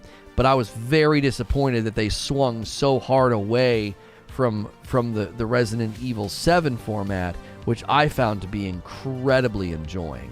That line has a whole new meaning. I know. Okay. The story, what they did with the story and how they sort of changed how you look at and interpret the events in Resident Evil 7, I thought was very, very cool. I thought that was cool. I did not like the game nearly as much as 7. Visage is a psychological horror game on Game Pass. Oh, I saw that. I saw Visage listed on Game Pass. I saw that. Village was full of lore payoffs, which was cool. It's too much distracting cleavage to be cool. Yeah. You know, I don't know. I mean, obviously you notice how buxom she is, and it's obviously at first very eye-catching, but then she's just annoying. She's an annoying character. You couldn't pay me to replay her areas. I did not like it. Go back and play 8 on Village of Shadows difficulty. I really wish there was a new game in the Limbo series for you to play. Great for scares. Little Nightmares 1 and 2 are very similar to Limbo and actually excellent at being scary. My playthrough of Little Nightmares 2, is it on here? I think it's on this channel. That was an excellent playthrough. I really enjoyed it. Yeah, some good scary parts, and very similar to Limbo. Little Nightmares, they did an excellent job with their games. I really enjoyed both 1 and 2. There were some sections of Little Nightmares 2 I didn't like. The combat got a little funky sometimes with the timing. I had to replay a couple of sections, which kills it kills the fear. It really kills the fear. For me, failure kills the fear. This is why Outlast and Alien Isolation didn't do anything for me. They didn't do anything for me. Because you end up feeling like you're interacting with a mechanic and not interacting with an alien. Or you're not interacting with something that's scary. It's like, it's a mechanic. The fourth wall gets broken, and I'm just annoyed. I put Little Nightmares 2 down on PS5 because they didn't release it at 60 FPS. Really? That's really odd. That's odd. So my logging is at 74 now, and I leveled up to 39. This is not a fast way to level, for sure. It just isn't. Choo-choo, Charles. Little Nightmares 1 was free on Steam a while back. Those are great. Those are great little games. They really, really are. Excellent. I like them. I thought the second one evolved what you could do pretty well. It did. Oh.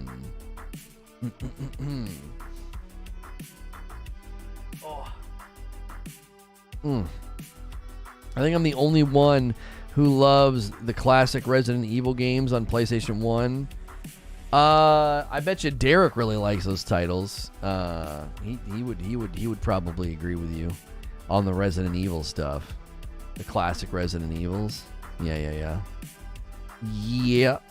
Yep. They need to remake.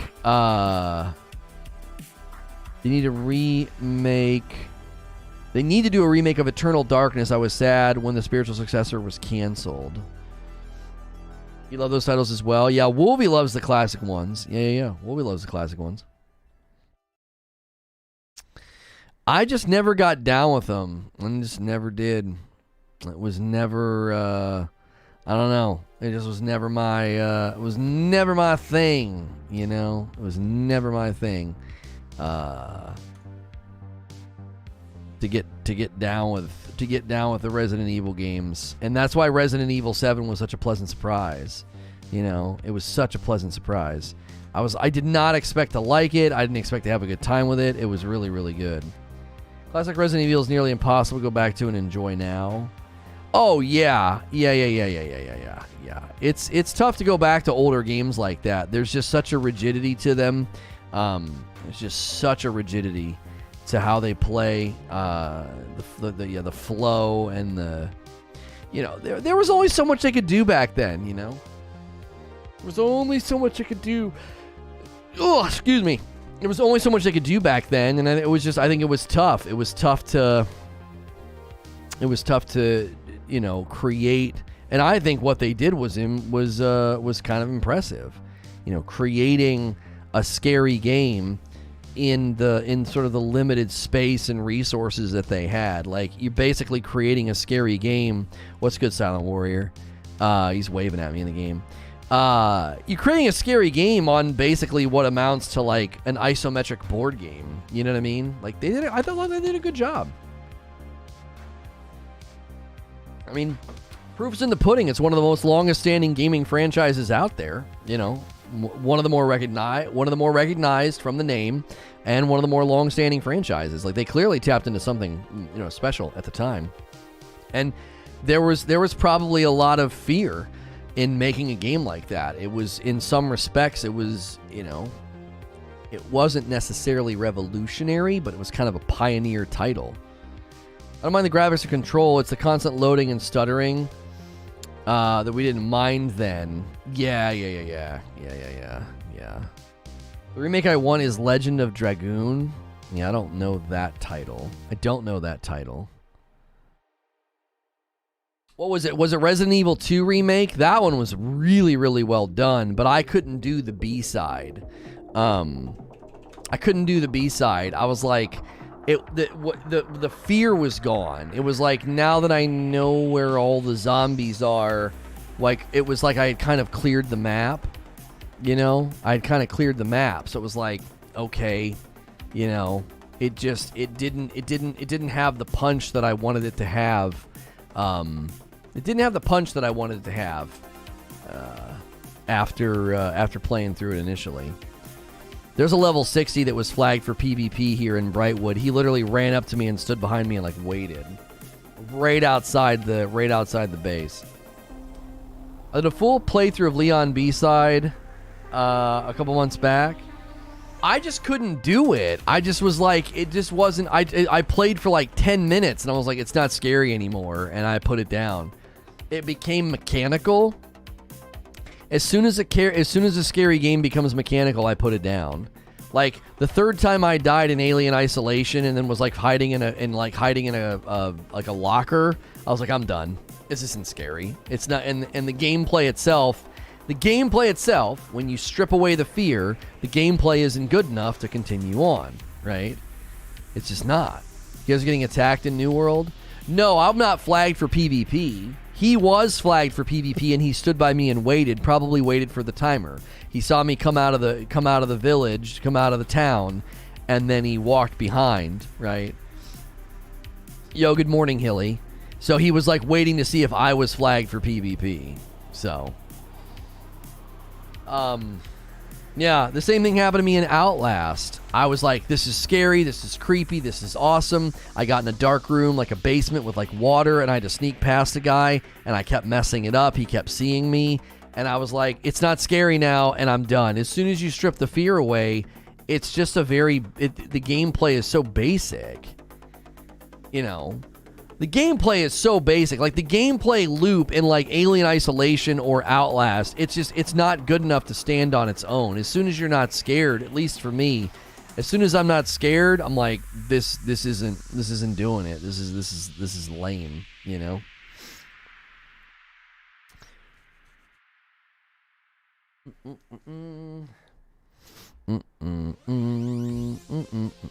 Do we have a command? I tend to think that people don't come to YouTube chat and mean that, but if you do mean that, do we have that command? Hang on a minute.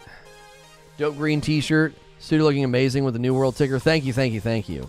What you're not alone? Isn't that the thing that I think Melbug made that command ages ago? I can't remember what it is. I can't remember what it is. We've got a mental health resource command. And I don't know. I just don't know what it is. Hang on. Well, I don't have it here. Can I do commands? There we go. Here's Nightbot's commands for health.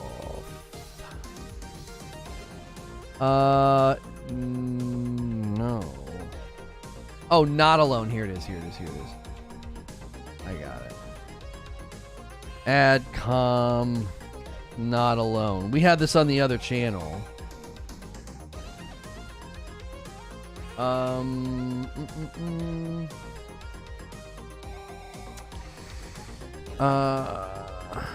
Let's see if I can fit it all.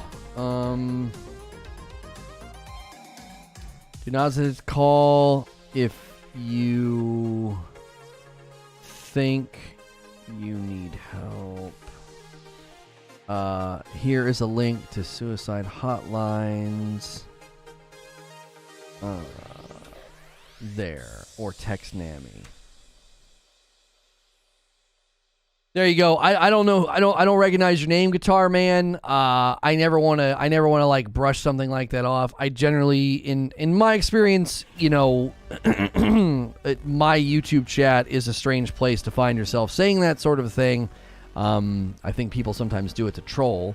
If you are not trolling, then the not alone command has resources for you that will be better equipped than my chat or myself to assist you. No, Mel never transitioned into coming back around. Christina, she didn't.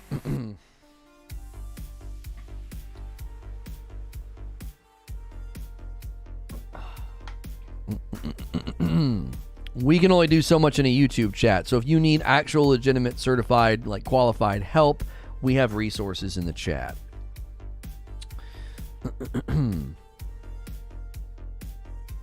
What's this music? I feel like I'm flying through an awesome SNES demo screen before I start the game. It says inspired by... Hang on. Inspired by what? Inspired by recent events by Harris Heller. Harris Heller creates EDM, synthwave, all kind of different music, and it's all copyright free. So that's why I use his music. Because unlike the record labels of today that are like, oh, you played 30 seconds of our music, your entire video is now ours. Like some F-Zero type racing music. Yeah. I can't hear it. I don't wear headphones unless I'm gaming. I've enjoyed not constantly having headphones on. Have you played Murdered Soul Suspect? No, I have not. Oh. I like a good scary game, man. I like a good scary game. You were scared? My wife was asking for a scary movie the other night, and she said that. She was like, I want something scary kind of for Halloween, but not too scary. And like, it's really, really hard to hit that, you know, to hit that vein. There's really good Halloween movies out there that don't, you know, try to turn your stomach or make you, you know, stay up at night. You know, but it's tough. It's really, really tough to find stuff that her and I would both like. I tweeted about the game that her and I have been playing on PlayStation 5 that's been really enjoyable, Cat Quest 2. It is a surprisingly enjoyable little couch co-op, like, you know, hack and slash, like action RPG. It's really good. It's like top down. I wouldn't call it a dungeon crawler. The dungeons are more, you know, like pretty basically laid out, like some kind of like almost like puzzles, you know. New Scream trailer is out. Oh, really? I think I saw a picture and I was just like, it always just makes me sad. Courtney Cox looks like a different person now. It always makes me sad. I loved her look in the 90s. She was awesome. No, I didn't play Inside. I did not play Inside. I think a lot of people encouraged me to play it though. The iconic trio is back.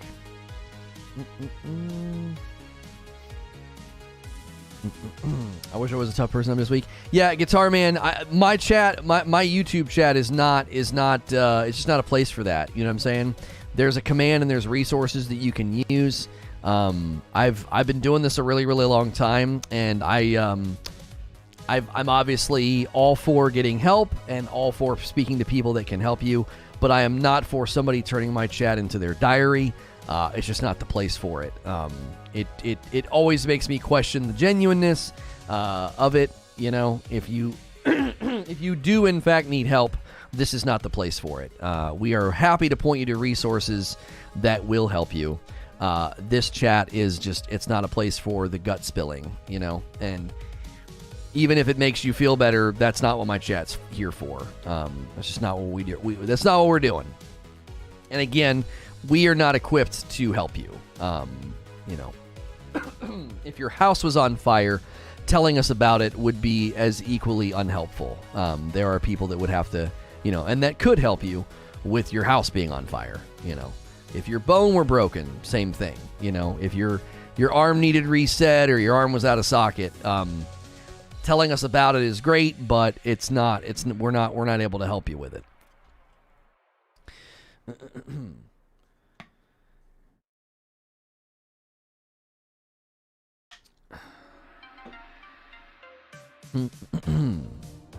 I'm watching another Netflix original. I really enjoyed Alice in Borderland. I really enjoyed Alice in Borderland, and I started Clickbait, and it's actually really, really good. Really good. There's a great little sequence that gives you like a picture. I wanted to record it on my phone and be like, this is what it was like. Like this is what Twitter can be like when you're on the other end of like hate. It's a really, really interesting show. Yeah, I watched Squid Game, and then I watched Alice in Borderland. What's Clickbait? Clickbait is just a really good Netflix original. The premise of the show, you would get this from a trailer, so no spoilers. The premise of the show is this girl's brother is suddenly in a YouTube video, and it says if it gets to 5 million views, you know, he'll be killed or whatever. And they're like unraveling it, trying to find him, trying to save him, obviously. And it's good. It's got a good cast. A show like that wouldn't work without a good cast. It really, really wouldn't. I really like the guy, like sort of the lead detective police officer they have. He's got like a beard. It's good. It's really, really good. How many episodes have you watched? Maybe 2. I don't know. Maybe 2. I enjoyed it just for, again, I think they're putting on display like how horrible it is to be on the other end of something like that. Like, I could never really describe to you what it was like going through what I went through, but there's a scene where she's reading through the comments on a video and they're all horrible, and they're having them sort of graphically pop up on the screen so you can see the comments. And it's just like, and it's like, it's obviously traumatizing for her. And I'm like, that's what it's like. Like, it was a really, really good picture. Really, really good picture of what it's like. And like his family, you know, everybody's messing with his family, and like, you know, and so it's, you know, it drags his wife and his kids through it. Like, it's a really, really good picture, like, of what that's like to be on the other end of hate, you know.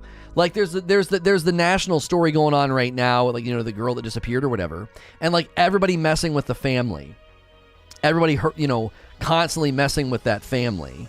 And I told my wife, I was like, what if they're wrong? I was like, what if they're wrong? You know, this family, you know, obviously has, you know, they're not cooperating and they've lawyered up, whatever your opinion on that is, okay? But what if we're wrong? Like, you know what I mean? Like, people, just people messing with them and throwing stuff on their lawn, and like, and here's the thing, even if you're right, this is not the way. Even if you're right, this is not the way. Like, you know what I mean? You know what I mean? Like, I don't know. It frustrates me. Like, my wife, like, well, she'll show me, like, people are throwing dirty laundry baskets in their yard and like blaring music at their house and filming them with drones. And I'm just like, man, what if we're wrong? Like, what if we don't have this right? And even if we do have it right, this is not the way. Criminal UK had an episode with Kit Harington. It was pretty good. Kind of speaks to what you went through. Oh, really? Yeah. I wrote out like a chapter list last night of we're considering doing like a 10 or a 12 part series walking through what everything that happened. Why do we care so much? Well, it's one of those things where it's like it's gone viral, and so now everybody's posting like, oh, this and this and this and this. Everybody feels like they're an investigator. You know what I mean? Everybody feels like they're a part of the investigation. The internet's gonna solve this or whatever. It's a rare trait these days to be able to ask, what if I'm wrong? My boss was talking to me about this, and I'm like, who is she? Yeah. If we're either right, we're either right about it, and they're complicit. And if we are right, then so what? Like, let the proper proceedings handle it. Let it be proven, definitively proven that they've been complicit, and then they go to jail. Like, you know what I mean? Even if people are right with their suspicions, it doesn't make it okay to go full time. Right, like we just the mob justice, like we just think it's now bleeding over into real life. So it's like it's bleeding over into Twitter, and like people are actually going to this family's home and messing with them. And I'm like, man, oh man, we are losing our way here. She was an influencer with a pretty big following. It's no surprise it's all over the news. Yeah. I don't want to analyze the sociological trend of like why this is big news and why it wouldn't be big news if it was a different person. I'm not interested in that commentary. I don't think that's helpful right now. I mean, I think that's a conversation for another time. It is tragic and it is terrible, and the public thinks they are now, wait, what happened? So there was a girl who's disappeared. I don't know. Did they find her remains? She disappeared, and then I think they found her remains. And then the boyfriend has also disappeared, and they can't find him. And the parents seem to be like protecting him. Like they won't cooperate. They won't answer questions. My wife told me, because she's been following it. She's like, they lawyered up in a way. The timing of it clearly they know something. Like, they didn't like all of a sudden have the police banging on their door and then they lawyered up. They like lawyered up like beforehand, like almost as if he came to them, he told them something, they helped him disappear, and then they called a lawyer, right? And so the timing of it, obviously, everyone is like, this is super suspicious, right? This is super, super suspicious, right? Oh, they finally found him?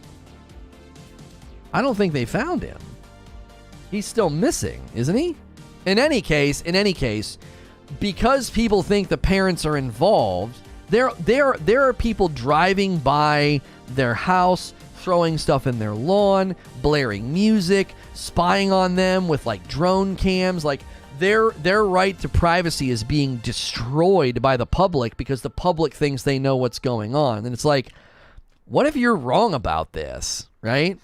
What if they know almost nothing? Or what if they know a little bit and they're scared and they're doing what their lawyer's telling them to do? Like, you don't know to what degree they were involved. He could have sent him a freaking text message and that was it, right? And it made them clam up and hide or not be cooperative because it's their kid, right? Again, let the proper procedure met it out. You know what I mean? Like, everybody thinks they know what's going on. It's like, we all could be 100% clueless about, the truth here.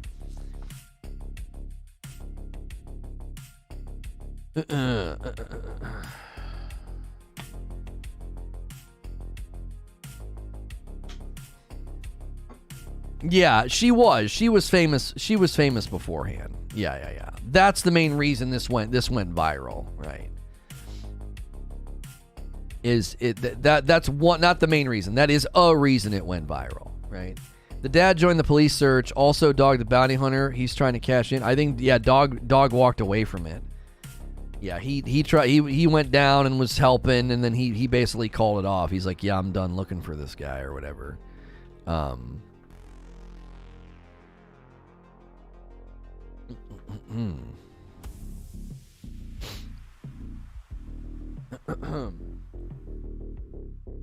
You have any comments on Gruden getting canceled? Immediately wanted to know your opinion. What did Gruden get canceled for? I saw this morning. Did he resign? I saw this morning an announcement that he resigned. Why? What happened? I'd not been paying attention. I saw him snub somebody for an interview. Oh, 10-year-old emails. No way. Oh no, I saw that. He used the slur, right? The F-word slur in emails from 10 years ago.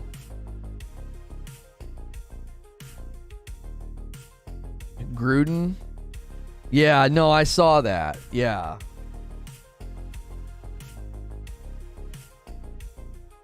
I thought he used he got fired for damage control. Well, I mean that's what it is, right? You pull something from a decade ago and then you press the employer to fire them. That's what canceling is. It wasn't just 10-year-old emails. Oh, 3-year-old emails. Okay. Yeah. I saw that he used the F slur, and I'm like, homie, yeah, that's it. You're done. Your goose is freaking cooked. You can't be a public person and use that kind of language. If it was 10 or 20 years ago, you know, we could have a conversation about how a lot of people have moved away from that vocabulary. But if it was 3 years ago, I don't know. If it was more recent, you know what I'm saying? If it was more recent, you know, if it was 10 or 20 years ago, he could come out and be like, I don't talk like that anymore. You know, a lot of us used to talk like that, and we don't now. Isn't that a sign of, you know, good things and change? But you're talking 2 or 3 years ago, buddy. Yeah, that's probably the end of it. And it's, you know, yeah. Pattern of behavior. It's funny how when there's a pattern of behavior, there's a paper trail. Right? It's funny how when there's a pattern of behavior, there's a paper trail. You know what I'm saying? You want to come out and claim something about somebody and what they are and who they are, and there's no paper trail and no evidence, it should really make you wonder. But in this case, if there was a pattern of behavior, well, then sorry, buddy. You know, sorry, man. You can't talk like that, you know? Like I said, this is 10 years ago, you could say, hey, yeah, I put that behind me. I don't talk like that anymore. I got friends, I got family members, you know. I've been enlightened, you know. But 2 or 3 years ago, there's rumors of getting pictures. Apparently, they were oh golly, yeah. I wouldn't believe any of that until it's proven true. Everybody likes to dogpile with rumors when this kind of a thing happens. You know what I'm saying?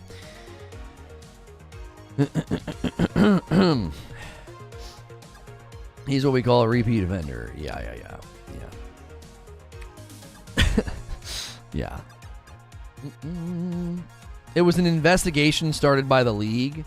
Yeah, I mean, if they investigated it and that was the conclusion they came to, and there's definitive proof and a pattern of behavior, then yeah, fire him. Like, I don't have a problem with that.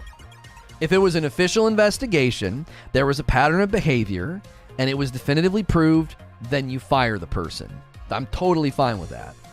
That's why, in my situation, I always said, can we please have a formal investigation? Because there's a pattern of behavior, and it ain't me. There is a pattern of behavior out there, and it isn't me.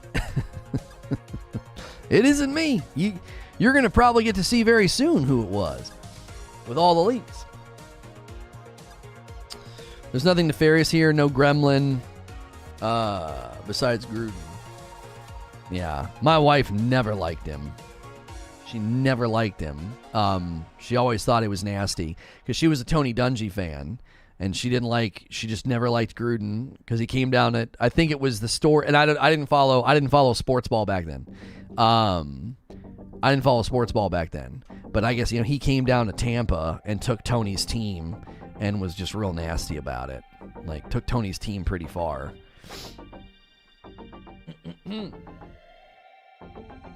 Hayden was emailing it to the president of the team, and they were like, Dungy got a raw deal. Yeah. My wife has always liked Dungy. She actually, they know the family. Like, her family knows their family. So they were in very close proximity to the Dungies. Oh, they won the bowl. They won the Super Bowl. That's what it was. Yeah. She's never liked him since. She's always thought he was a nasty guy. My wife's got pretty good instincts. She's got pretty good instincts, apparently. You know? He seemed like collateral damage. Oh, they weren't even investigating him. I don't think it's biologically possible to dislike Dungy. Yeah, he's a good guy. We got a book about him, like when he was a kid. My son really likes it.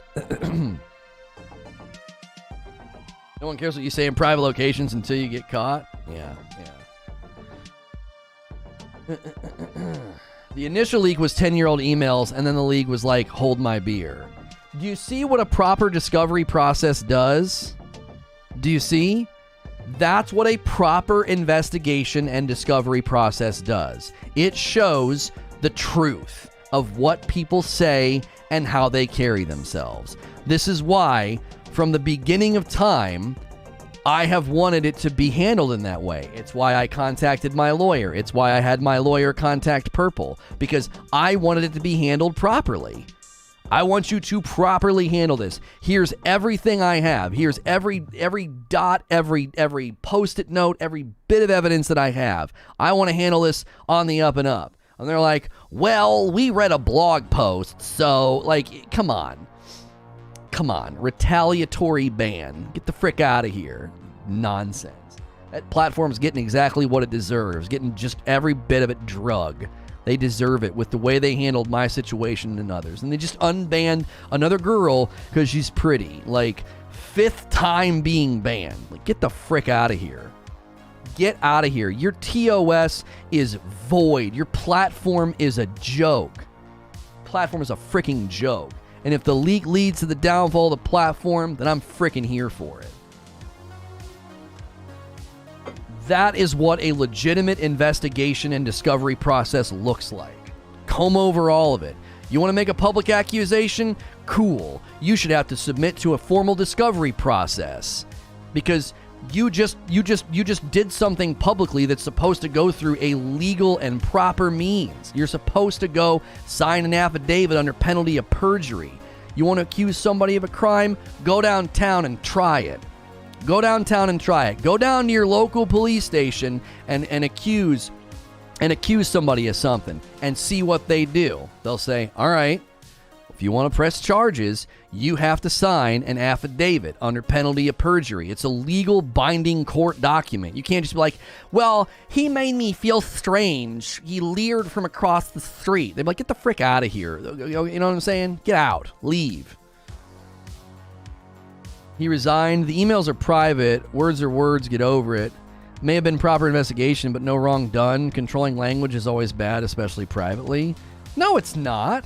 No, it's not. If you're using official business email to do that, no, you have every right for that to be used against you. What are you talking about? If I go and I work for Ford Motor Company, and I'm talking like a numbskull in my emails, you can't be like, that's private. What? No. Now, if I text my wife and you hack my phone, you could say that's an invasion of privacy. That man can talk to his wife however he wants. Okay? There's a giant difference between, like, if for whatever reason John Gruden was texting nasty stuff to his wife and she loved every minute of it, well, that's between them. And if you hack his phone and want to ruin his life because of some text messages he sent to his wife, well, we can have a different conversation about invasion of privacy and how that's between him and her. But if you're using official business email to say horrible, nasty things about your boss or just horrible, nasty things in general, don't be surprised when you get fired. Like, what are you talking about? Like, when I used the email at AT&T, I mocked one of the manager's emails. I just mocked it. I was sarcastic. And I had to sit down with the manager about it.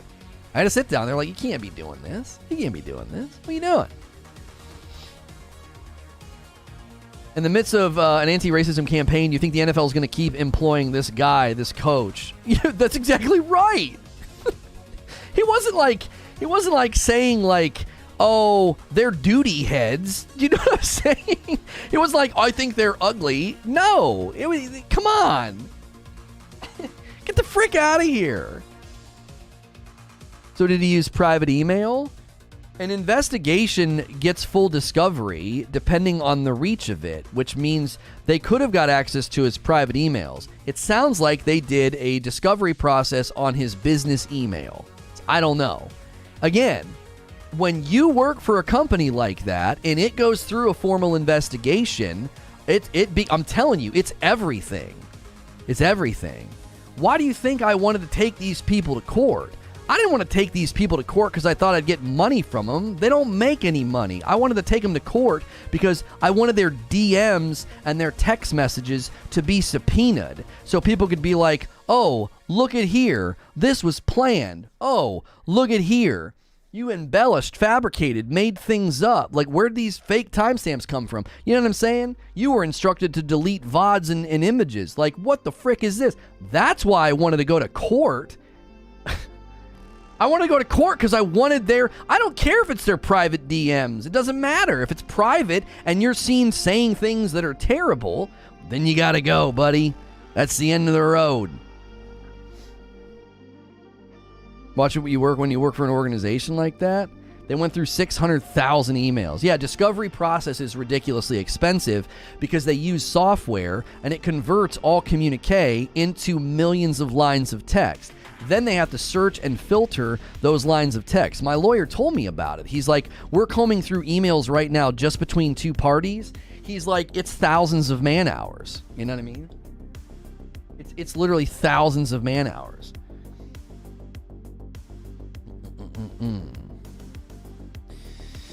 Do research. It was private.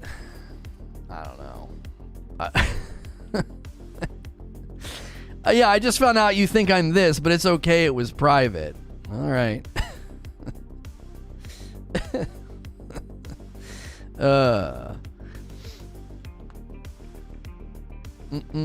He's a coach paid millions representing $1 billion industry working with primarily black coworkers. He doesn't get to be a closet. Yeah, exactly. Well, they were private emails. You know what I mean? Like, like, no, that's fine. That's fine. You know, he'll be great. He'll be great at the next press conference. Have him shaking everybody's hands. You know, no one will care. They'll be like, well, you know, those emails were pretty nasty, but you know, they were private, so it's okay. If you want to privately be a racist, more power to you, but don't act surprised when the paper trail bites you. That's right. That's exactly right. That's why I've always said in my situation, give it time, the truth will come out. Give it time, the truth will come out. Because the paper trail's always there. It might take 10 years, it might take 20 years. It'll come out. It'll come out. The paper trail's there, the behavioral pattern is there.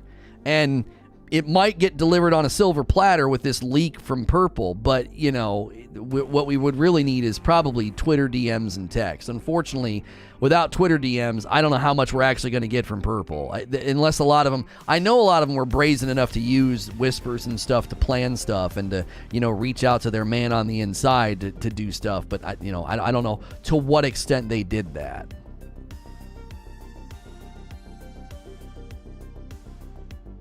The best part was, I don't remember that it was 10 years ago, but I do remember that one.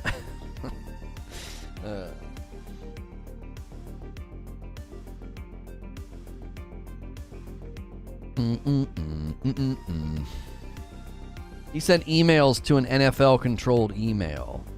So that's how they got access to them, because of the recipients, right? It wasn't that they got access to his email account. They had the recipients of his emails. Is that what it was? I'm surprised the dude on the inside didn't light them all up. Oh, he had his own problems. There was a 30-day investigation into his misconduct, and he was fired.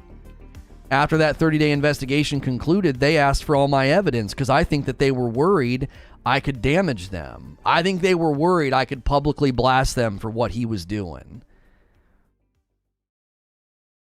Do you have someone digging for you?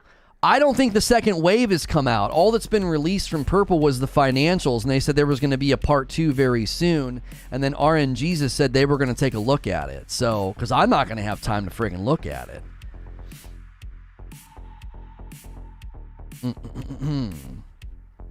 Why do you hate the Dutch so much? That's right. He sent it to the Washington football team email. Right, like it's because of the recipients. Like, come on, bro. That's not private. This went through subpoena of discovery, more than likely. The investigation does a discovery process that's approved by the courts, and then they're like, this guy's sending terrible emails. What the frick is going on? Well, the minute it's part of a public investigation subpoena of discovery, the public gets to see it. So now the public knows he said these terrible things. You can't be like, that's fine, you know. Yeah, there's a do not ban list. Yeah. There's a do not ban list on that platform.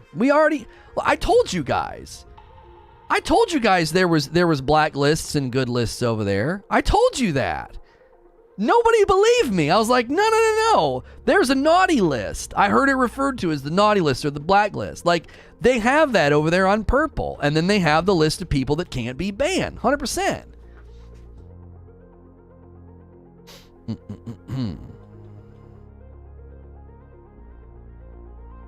They released it. They released the do not ban list. No. I want them to release all the communications. I want the whispers. I want the DMs. That's what I want from purple. If that can hit the public, you will see the true faces of some of these people. You will. You 100% will see it.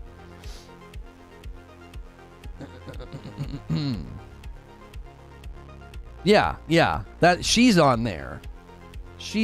That's why she gets unbanned all the time, because she makes them tons of money, so they don't enforce TOS. Like, people asking that platform to be better, like hashtag be better. It's like, they don't give a frick about you. What are you talking about? They only added those chat management things because it was compromising their website.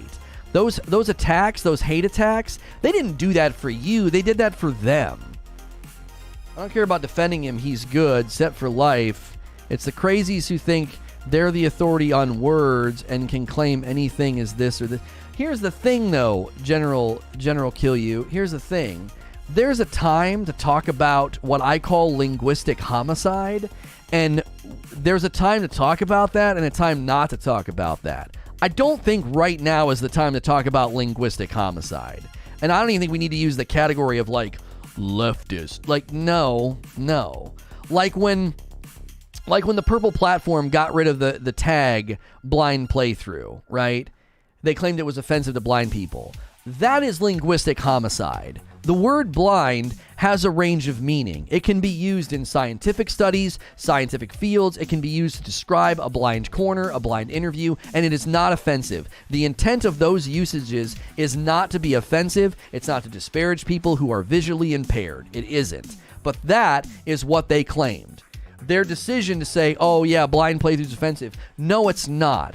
That is linguistic homicide. You're taking a word into the center of the street and you're shooting it and saying it can only be used in this way or it's offensive. It's ignorant. It's stupid. It doesn't understand basic language, okay? There's a time and a place to talk about that because it is something that is happening. There is an effort at times, I think, to power play, power grab, and neuter language purely because you know you can get clicks and likes, okay? That is a thing. In this case, that is not what is going on. They're not policing the man's language. He said horrible, awful things. It was going to be in view of the public, and he's gone. It's that simple. Like, it's that simple. You can't be talking like that in emails and not expect there to be consequences if the public sees it. Like, do you understand? If you fire off an email to your buddy going on some tirade about a certain group of people and it gets viewed by the public and you're a public figure, you're done. They're going to let you go. That's in the contract. That's in the employment clause to be like, you can't, if you come under like a morality clause of like, you've now basically, the company and the business is now essentially been disparaged because of you, you're gone. That's damaging to the business. Your very existence, your employment here is damaging to the business. You got to go. Bye. You know? That's not all he did. There's much more coming out. Yeah, This sounds like the opening salvo. You know, this sounds like the opening salvo. It sounds like there'll be more. There'll be more.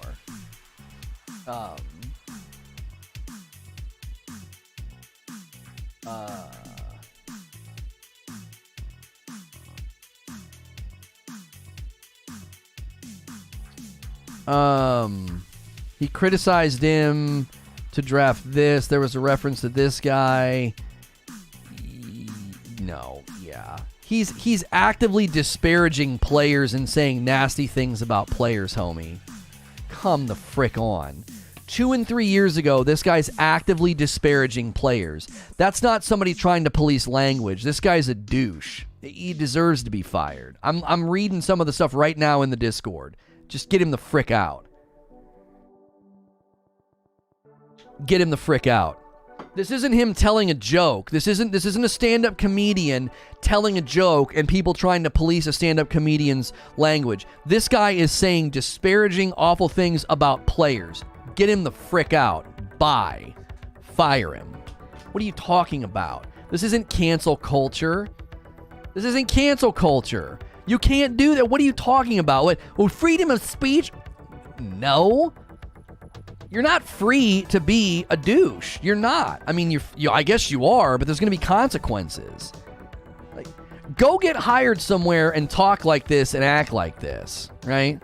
Go do it and see how long you last. Just disparage customers and your fellow employees. Like, get into management and send emails to other managers disparaging your employees and describing them in nasty ways. See how fast you get fired. And then be like, but freedom of speech, you're trying to police my language. No, we're not. You're trash. You're a trash person. What are you talking about? You're being a trashy person. That's awful. Here's the key. His locker room didn't stand up for him. They know better than anyone. Yeah. There's nothing political about this. That's the irony, is people trying to make it political. This is not political at all. No. You're crossing lines when you talk like that about people.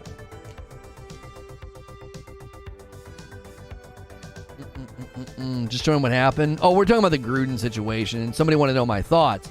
And at first people were like, oh, it was just an email from 10 years ago. And I was like, really? An email from 10 years ago? And people were like, no, it was from like 2 or 3 years ago. And it was nasty stuff, like disparaging, awful, horrible remarks about players. Like, bye.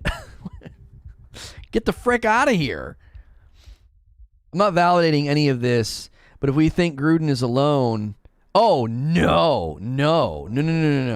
I'm not going to sit here and act like, good job, NFL. They're only doing it because it's in view of the public. There's more than likely lots of terrible things said and zero consequences because they don't feel like dealing with it.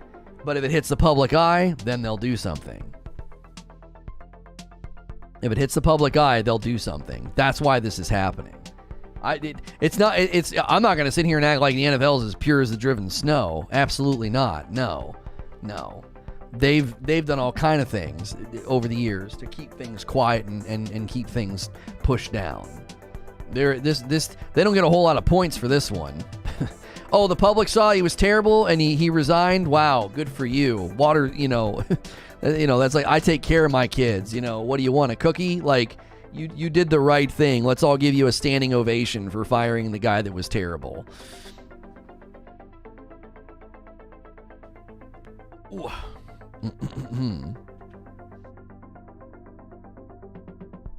Special teams usually takes the interim. Yeah, you feel bad for that guy. Oh, that's not a crown I would want to wear. Interim head coach right now. Oof.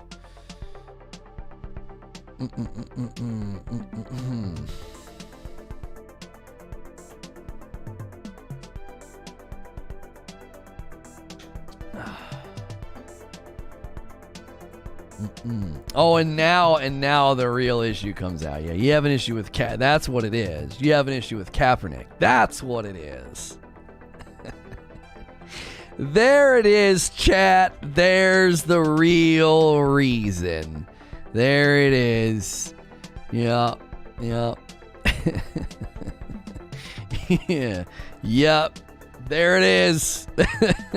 and the penny drops. Every time the penny drops. There it is. That's right. That's right. Always comes down to that one. There it is. I will say the most recent picture of Kaepernick for I think it was for the Netflix thing. The fro is a bit too much. I will say that. He looks like a microphone. It's a little too much. I'm not a fan of giant. He literally looks like the silhouette of a microphone. It's a little too much. I love the fro, but you got to trim it back just a little bit. Just a little bit, okay? I think he looks dope with the fro, but it's a little too big for the Netflix poster. I was like, that's too much, man. You got to back that down. You got to back that down a little bit. You got to get that trimmed up. You have a problem with his afro? Canceled. I like that young man. I do. I like him. Oh, we're selling charcoal, chat. Place sell order. And boom. Needs to give him a job. I feel like he's good. I feel like he'll be all right. Give him a couple years. He's smart. He's very sharp. Sharp. He's strong. He's good looking. He'll be fine.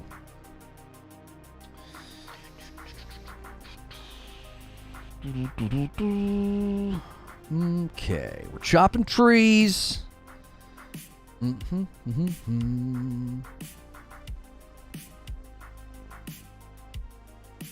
missed his window. Oh no! I don't think he'll be playing. No, but he'll be okay. His journey and path is just going a different way, and I think he's got a head for it. I think he'll be all right. It's already been a few years. I know, you know what I'm saying. Like I feel like you'll see him in the booth soon. You'll see him up in the booth in 4 or 5 years. Maybe not. Maybe he'll go a completely different route.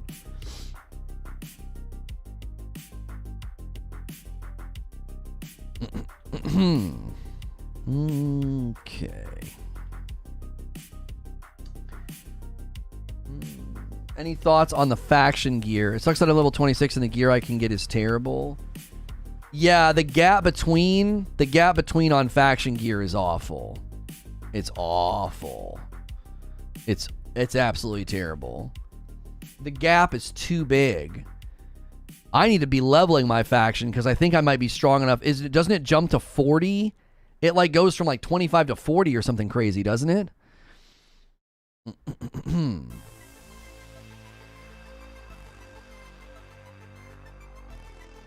He's not terrible. He's not good, but in the right system, he's serviceable.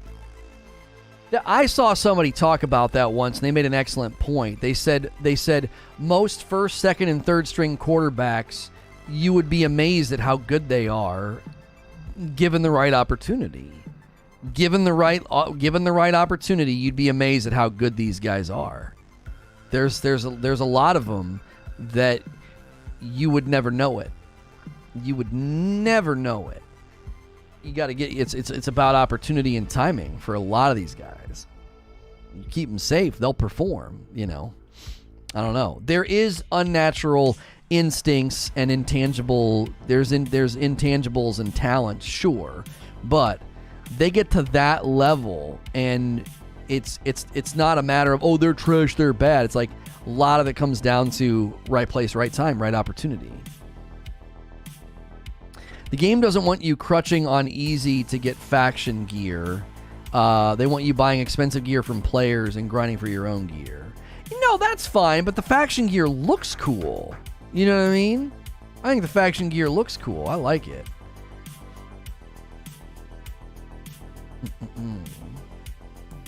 Has to be one of the toughest jobs in sports. The margin for mental and physical mistakes is so small. Yeah. Yeah.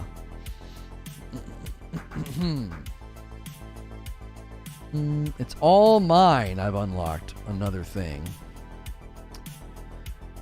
We've managed to get our logging in the 2 hours and 20 minutes to 86.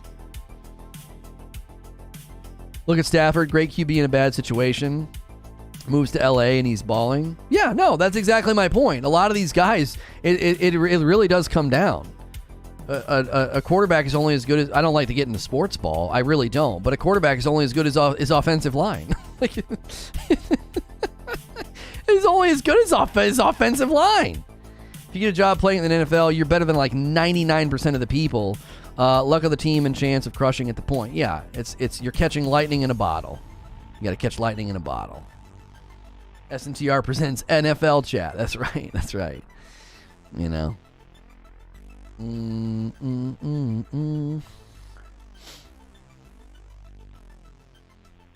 So that new world gameplay. Yeah. We're making some decent progress during the talk show, and it's not been very distracting. I feel like the talk show's been pretty solid vibe this morning. If you guys are new, and you haven't been here before, we talk about all kinds of different things, as you probably might have gathered in the last 25 minutes. If you enjoy a Safer Work broadcast that covers variety gaming, gaming news, a lot of New World coverage lately, be sure to hit subscribe so you can talk in chat and introduce yourself. We will be playing some New World gameplay today. And this morning we did talk about the server transfer, the lack of region transfer. Yeah, we talked about all of that.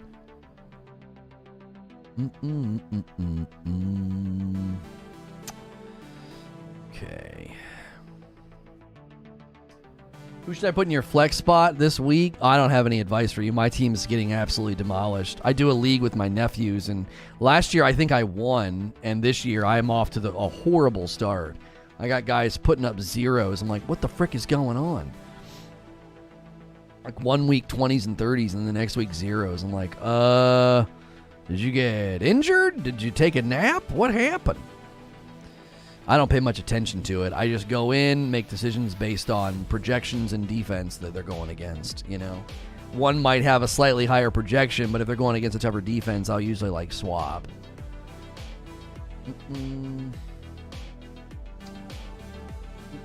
As an Englishman, I have no idea what y'all are talking about. The quarterback is the guy that throws it, and the offensive line is in front of him and keeps him safe. And a lot of times the skill of the quarterback goes unrealized and underdeveloped because they can't keep him safe. It's that simple. It's that simple. They ought to protect him like he's made of glass.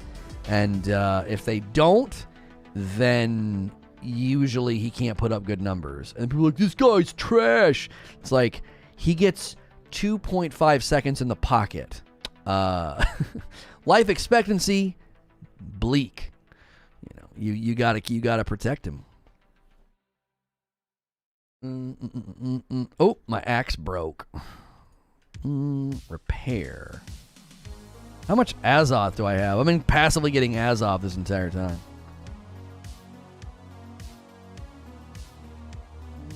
Yo, what's good, Hellfire? Still not clear? To be fair, they're usually made of glass. Well, yeah, I mean they're not meant to take a hit. They got the guys that could take a hit. I mean they were rare, you know. There were some bigger guys that could get blasted, but man, most of those guys, yeah, they can't take it. I'm like, what? Remember Colt McCoy? Poor little guy, man. That poor guy.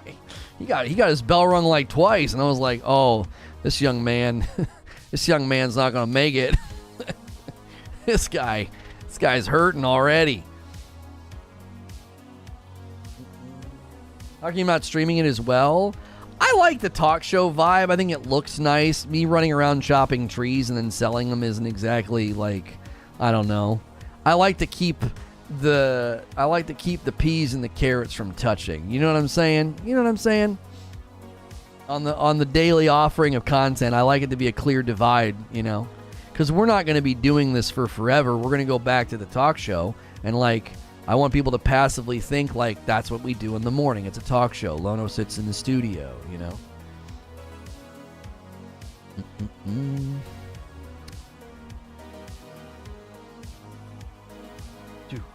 I must confess I don't understand American football. It's actually one of the easier sports to understand, truly. Like, you don't need to understand the different, like, lineups and stuff. You know, well, you got to use a dime or a nickel because they're doing a drawback. You got a man in motion, you play action, but you don't need to understand all of that. the basics of football, are pretty easy to understand if you watch with somebody that gets it and they can kind of tell you about it, or you just listen to the commentators, Great idea for the next 2-player stream, Tecmo Super Bowl with Hilly. Oh, gosh. Yeah. 3-4-3 defense is really key here in the late game. When they're this close to the end zone, you don't need to understand all that. Yeah. They got 4 chances to go 10 yards, to reset the downs, and they got to get the ball in the end zone. That's it. It's easy to follow. It's a complex game. Yeah, there's layers to it. Just like with baseball. Like, you can watch baseball and understand the basics. Like, the guy's going to throw it, that guy's going to try and hit it, and then they all want to try to run around the bases to get back home. But there is a lot going on in baseball. A lot going on. And you don't need to understand it to appreciate it or watch it. I don't need to understand the complexities of baseball to know that I think it's freaking boring. I can't watch it. It succeeded in a time where you could listen to it on the radio. It's an easy sport to listen to. It's not a great sport to watch. It's America's famous, it's America's pastime, but I just can't do it.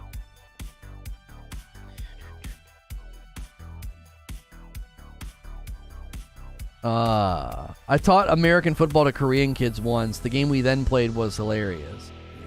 We're really good friends with a Korean family, and they love soccer, and so their son was on a team with my daughter, and it was just so fun watching them play and get better. And he's very good. He's younger than my daughter, and he's very good. He's a good little player. He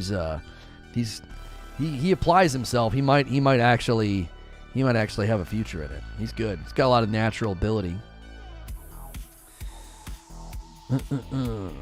His cuts are good. His ball control is good. He just lacks speed. If he could develop some speed, some little bursts, he could be a killer. He could be a killer, an absolute just a striker. Kids wouldn't be able to touch him, because at that age group, it's so few that understand how to defend against somebody that knows how to do like a proper cut. If we hadn't been using a football, you'd have no clue what game we were playing. Yeah, just call it Calvin ball. Can't teach speed? No, you just have to develop it. You just have to develop it. You have to push yourself to run faster, because they were always remarking about how fast my daughter was, and she's very fast. She's very fast. She runs like a gazelle. I mean, she's woof. She's just got a very, very good run, Some kids run clumsy. She runs like a bullet. I mean, she just woof.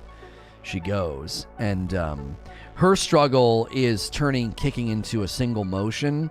That's her biggest struggle. She's a great defender. I taught her how to clear. I taught her how to stall the ball and clear, because clearing a moving ball is more challenging, especially for a younger player. So I was teaching her like the basics of clearing, stopping and clearing out. If you fail to clear, driving the ball to the sides, and she's very good at it. She's very good on defense. You put her on offense and she kind of falls apart because she's just not aggressive enough. She kind of lets the other team get the ball. Like, if they get the ball, she stops fighting for it. She doesn't have that. She needs that tenacity in her blood to be like, that's my ball, give it back. I'm always telling the kids that. I'm like, it's your ball. Like, if it's in the vicinity of you, it's yours. Stop acting like it's theirs. Like, they don't have possession like in another game where like, oh, it's their ball now. No, it's not. Take it.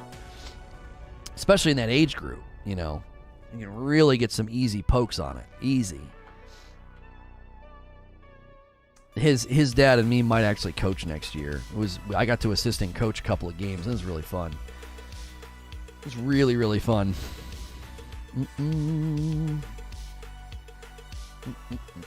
Fight for the ball like you fight your brother for toys. That's right.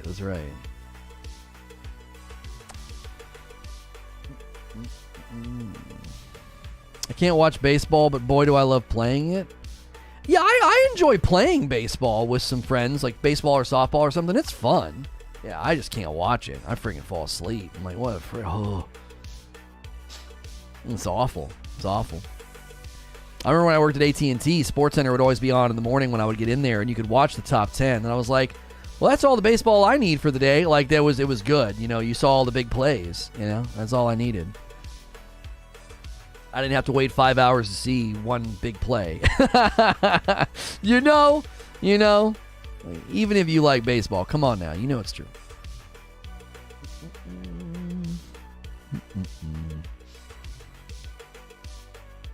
Tried getting into baseball when I was younger and I couldn't. Like, one of my homies got me into watching hockey and that was dope, but baseball, never ever. Hockey's easier to get people into once they got rid of the 2-line pass rule. As soon as they allowed 2-line passing, it opened the game up and it's faster and the scores went up. Before, when you couldn't 2-line pass, I mean, oh my gosh, it's brutal. It was like I'm watching soccer on ice. Like, I love watching soccer, but my gosh, the scores were low and the puck just stayed in the center. Oh, it was rough.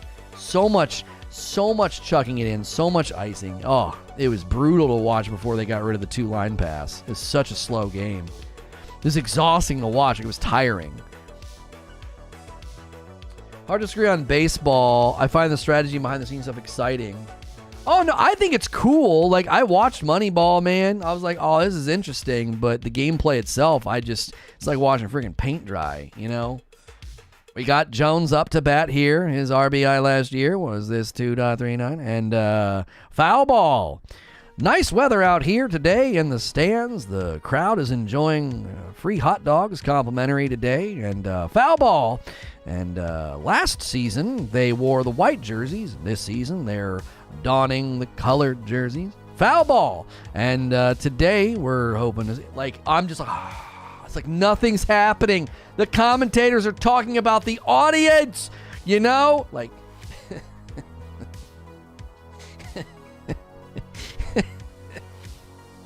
they're commentating on the people in the stands. That's how you know not enough's happening. I didn't know what number to say for the RBI. I jacked that part up. I don't watch it enough to know, like, what would be a decent RBI? I don't know. Same as F1 for me. Awful to watch, but I love doing 200 down city streets.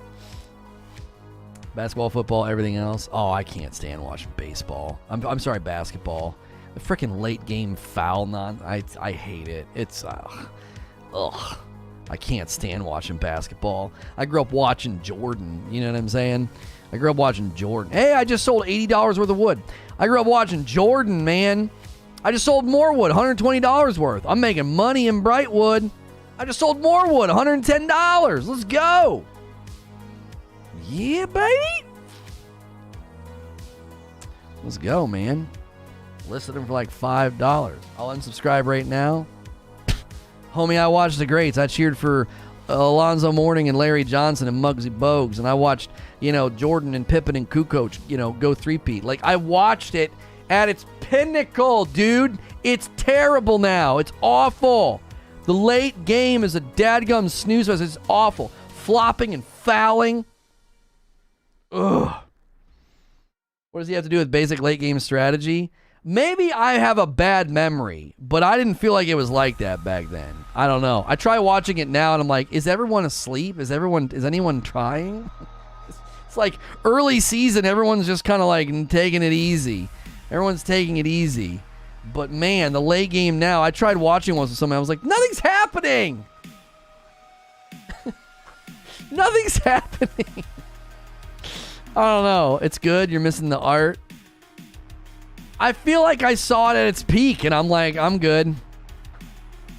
I watched Jordan hug the ball and cry. Like, you know what I'm saying? Like, I watched Jordan live on my dad's television hug the ball and cry. Like, I don't know. I'm good. I don't need to see anymore.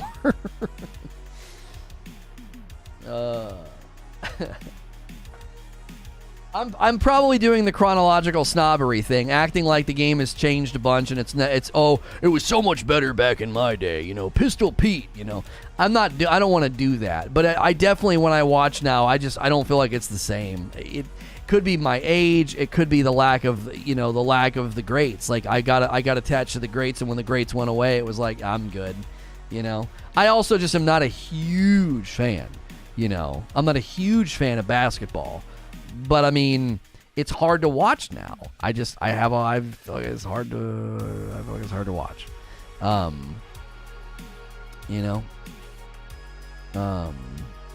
Who's selling this? Oh, that's me. Maybe I can do... Yeah, somebody said you can click on... Did I not get any aged wood this time? Oh, that was the aged wood. Place a sell order. There's no buy orders for aged wood. Maybe there's buy orders for green wood.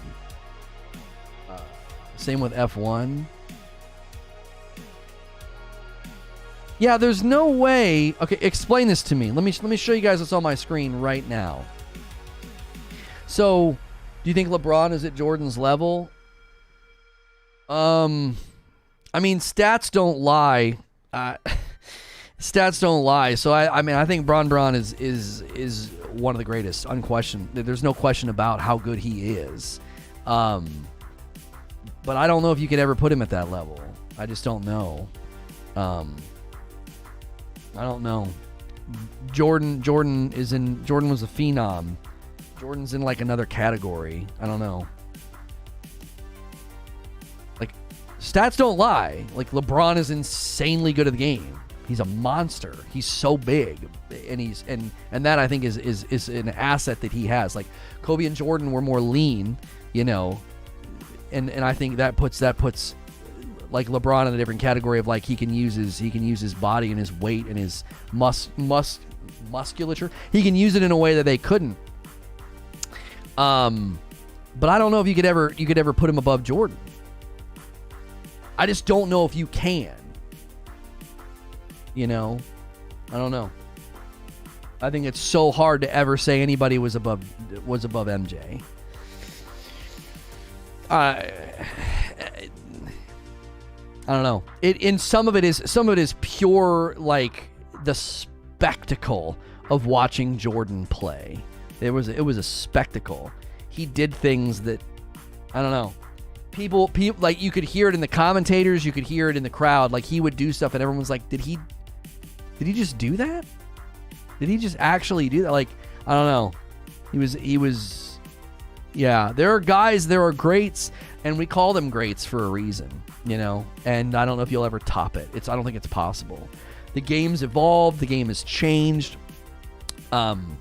You know, it's just different now, so it's hard to even compare to a certain degree. How do I sell to this guy here? Or do I have to have enough to sell to them? So this guy right here, he wants 692 for 5 cents. Can I go 692 and sell to him? I don't understand. How do I sell to that guy? I can't do anything with this order. It's a buy order and there's sell orders. I don't understand. Shouldn't I just be able to click on this and sell to them? Or do I do it before this screen? Oh, there are no existing buy orders. Hang on. Oh, right here. Oh. Yeah, do it. Yeah, give me the $33.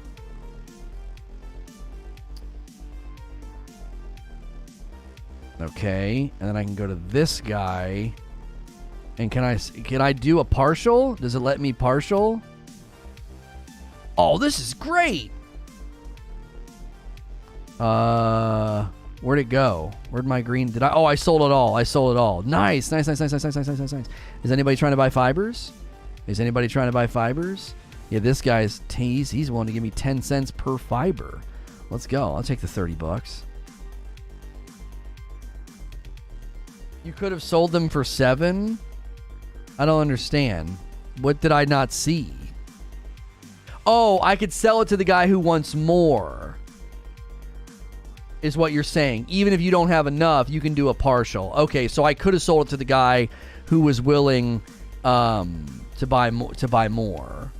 Yeah, this guy wants that. Okay. I'm learning. I've not interacted with this portion of it that much. I've bought stuff, but I've not done a lot of the selling. I think it may be lagged or glitched. It's not. It's acting weird.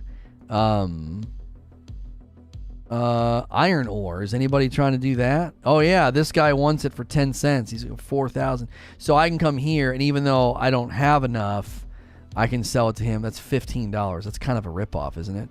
Is anybody trying to buy a large salmon? Yeah, these guys are willing to pay 15 for the large salmon.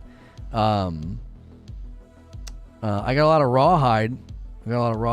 Oh, we have the rawhide and stuff for the bounties for the town board. That's why we have that. That's right. Okay. Yeah, so I've been coming over here and making the charcoal. I've not been seeing if there were buy orders for charcoal though.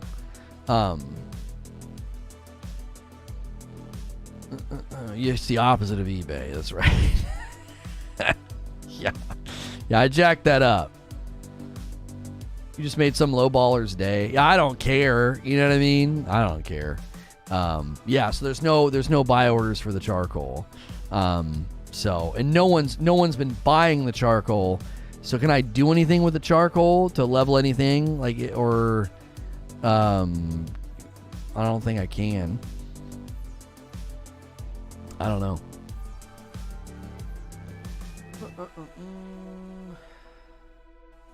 You have to be cautious. Most buy orders are ripoffs. Right, but why, when you're doing what I'm doing and literally coming back to town with like an absolute mountain of wood, why not just take the money? Like, who cares? I can't do anything with the wood anyway. Like, I might as well take the $30 and run. Does that make sense? Like, it makes more sense to be like, yeah, give me the $30. I'm going to go make another pile of wood in the next 15 minutes anyway. Charcoal makes steel, which makes star metal, etc. Okay. He's single-handedly ruining the server's economy. No, I'm not. It's just wood. It's just wood. Lono just admitted he can't do anything with his wood. That's right. Oh, wait. Hang on. This is the perfect time to schedule the next stream. Can't go too long. Let's see. Stream holding. Go live. Leveling gameplay. Oh, it's going to be riveting. We're going to get so many clicks today. So many clicks, chat. Leveling gameplay. Yeah. Open original. Save. I wish it would default to my downloads folder. I'm always going to the same folder, for the thumbnail. Like, what the frick, man? Go to the folder. Let's see. Close that. Do that. Go here. And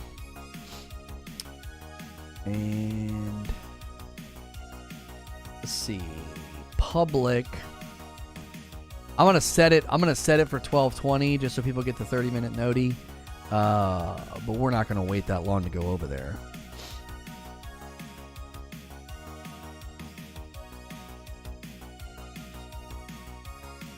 And I gotta save this thumbnail.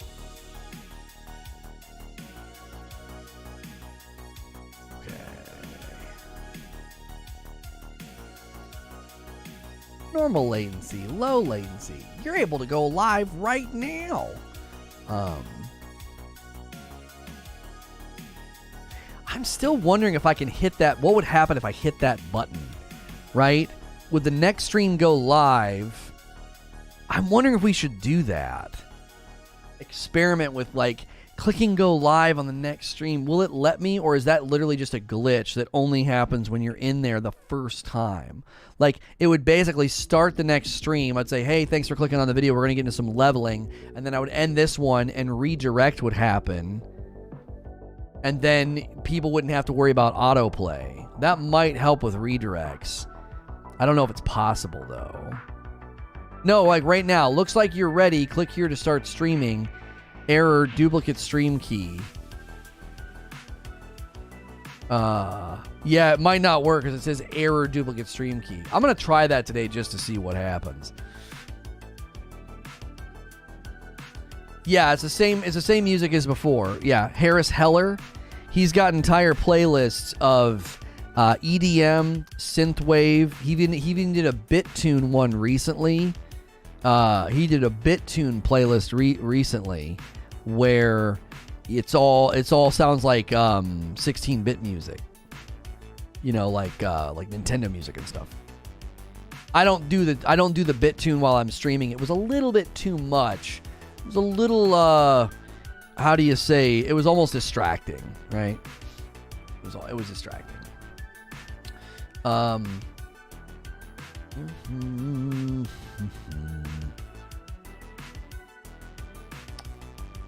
Let's see where we're landing. Oh, okay. It's not awful. It's not awful. Okay. Okay. Slowly but surely. You enjoy his rock album? Yeah, I don't like putting on background music that's too busy. His synthwave stuff's like right in the right lane. Like there's enough going on that it's like enjoyable to listen to, but it's not so much going on that it's like distracting. You know?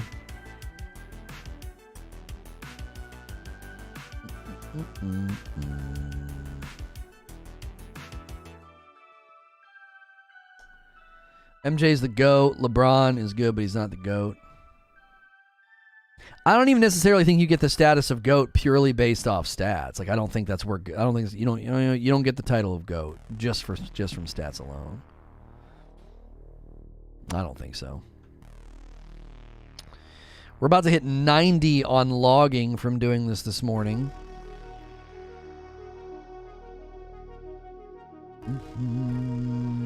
Let's go. Depending on how the afternoon leveling session goes, I'm not going to make any promises. I do want to play some more Metroid Dread, but I'm not making promises like I did yesterday. That third stream it's tough to squeeze it. It's tough. What's going on with transfers? So they released the details on how you can do a transfer. Everything comes with you except your company. You have to like leave your company. Your buy and sell orders don't come with you. And the unfortunate news was that they're not going to be able to do region transfers, which they had originally told people that you could do a region transfer. And so, yeah.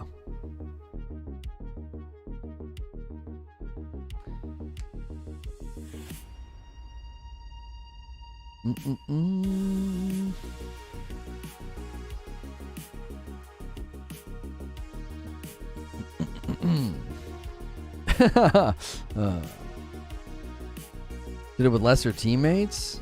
He didn't do it with lesser teammates. Are you kidding me? Are we staying on Eden? I don't see a reason to leave Eden, especially if we can start to get people to come to Eden and join the group and join the company. We have a company with 36 members. Like I don't see a reason to leave. Like obviously it's kind of sucky that we're overrun with green, but I don't want to run to another server just for that reason. You need another show? You gotta stay back. You watched a movie and now you need a show. Okay. I'm chopping down trees. I mean, I'm busy. You're gonna have to figure it out on your own. I'm kidding.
We're the Krat Brothers.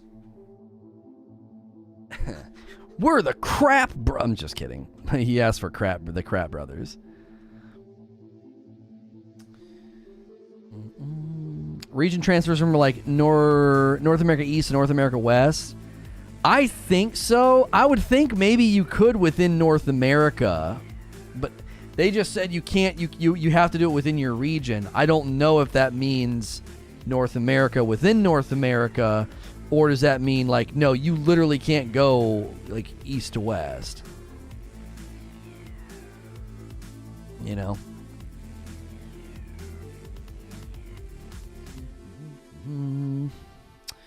All right, let's set this to redirect. Customization, redirect, save. Okay. Might be able to get another batch here. This is not the fastest way to level, but when you need your logging to go up anyway, I mean, it serves a purpose. We've got some money, we got some Azoth, we got some XP. So,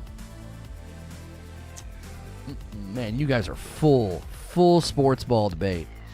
We did it. We went full circle today. Talked about everything. We talked about video games, cancel culture, basketball, football, soccer. We've done it all. We have done it all.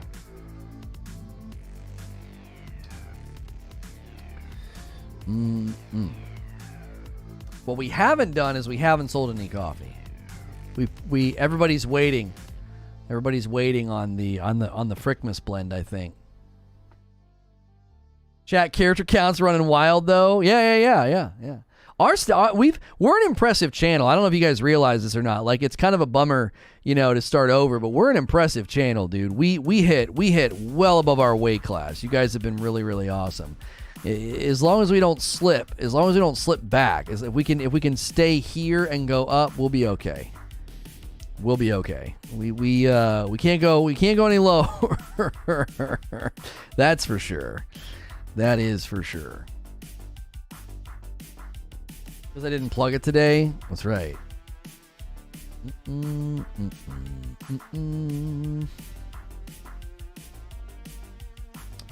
Yeah, you guys got to plug the coffee and get new people to try it. We need new folks to order it, so then they decide that it's their go-to coffee and they drink it as much as you guys do. Get those wonderful repeat buyers. Hey, the double dip, my man Demetrius with 2 months of memberships. Thank you so much. Appreciate it. We appreciate people maintaining their memberships. If you have a membership here or over on Presents, just to keep you guys in the loop, we're very, very happy with doing a live show in the morning here and then gameplay in the afternoons. We don't see a reason to change that. But we do think it's time to maybe bring some more personal content to the bigger channel, to Presents. And we're not quite sure how we're going to approach it just yet, but that's a reason to maintain your subscription and your memberships over there. We're thinking about what that would look like maybe like a morning coffee segment in the morning where we just kind of hang out for a little while. We do think that we might kick it off with like a 10 or a 12-part series on like everything that happened from the time I started streaming to now. I wrote out like 12 chapter titles last night, and I was like, oh my gosh, this could actually be really good. It could like even make like a pretty good book. But I don't have like delusions of grandeur, but I do think it would be a nice way to jumpstart it. We're also thinking about, just the idea of, having content that's not necessarily driven by like, we got to talk gaming, blah, blah, blah, Because, like, I really enjoyed today, and I think sometimes those are the best streams where we're, like, literally just talking about whatever comes to us. Got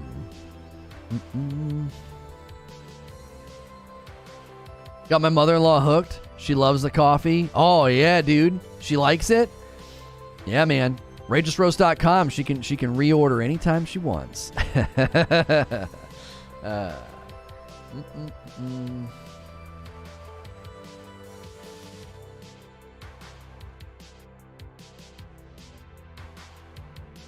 NFL chat may happen.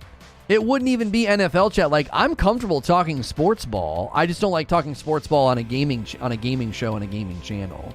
You know. A lot of PvPers are using the Ice Gauntlet.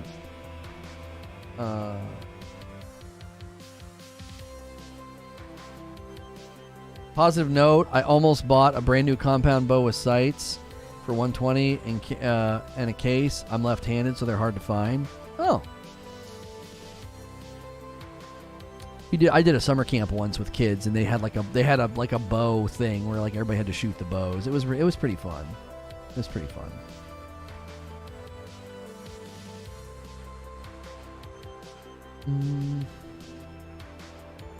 Time for a new channel. I volunteer Wheezy as host.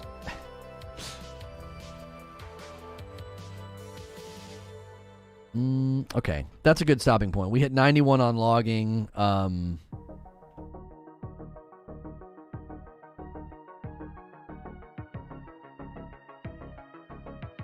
don't know why my HUD is gone. Yeah, I can't see my HUD all of a sudden. What level are you now? 39 and some change. 39 and some change.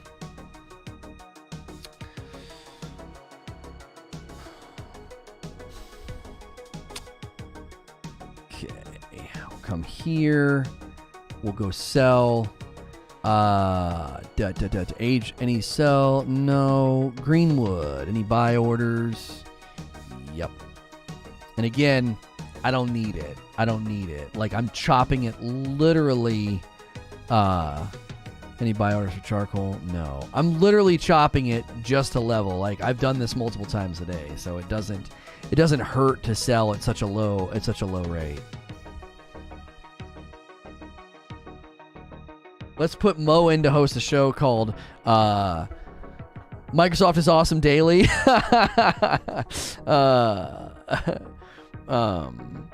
No, you'd have to use his name, Mo, as the acronym of the show. This is the Mo Show, and Mo would stand for Microsoft over everything. That's it. Welcome to the Mo Show. MOE, Microsoft over everything. I'm your host, Mo, and as you could probably guess it from the name of the show, I choose Microsoft over everything. Give me 1 second.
Brown bagging it.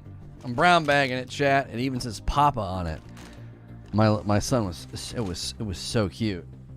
It was like, because I was getting up to go upstairs, and he was like, Papa. It's like, your lunch is in there in the downs in like there's a fridge in the basement, and he was like, your lunch is in there. I was like, okay, and I was going up to go to the bathroom, and he's like, I don't know. He's like, mine is too. It's lunchtime. I was like, oh, okay. It was like, get my lunch, dude. Like, I'm hungry. What are you doing? Okay, we're going to try something new today. I don't know if it's going to work or not. Let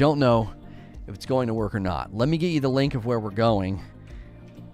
We're going to try a smooth handoff here, and we're going to see if it works. We're going to see if this works. I bet you it's going to tell me I can't go live. I bet.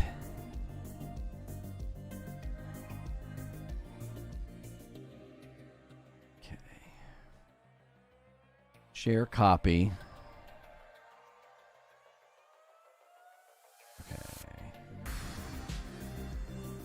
Let me edit this.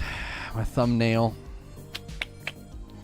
I should be able to change this to the most recent download. There we go. Okay, so the link in chat is where we are going, and I'm about to experiment with something to see if the redirect doesn't need to rely on... I still don't know why my HUD's not working. I can't see my HUD.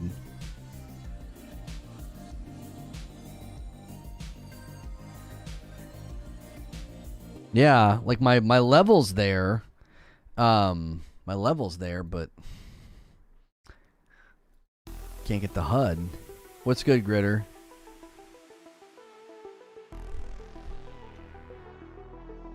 Oh, now it's back. There, it's back. I just hit tab and it came back.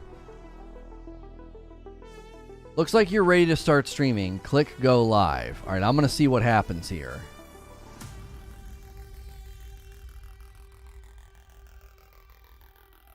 Hey, thanks for clicking on the video. Going to be gameplay of New World Leveling, and for those of you with the other stream, you are going to get redirected to it.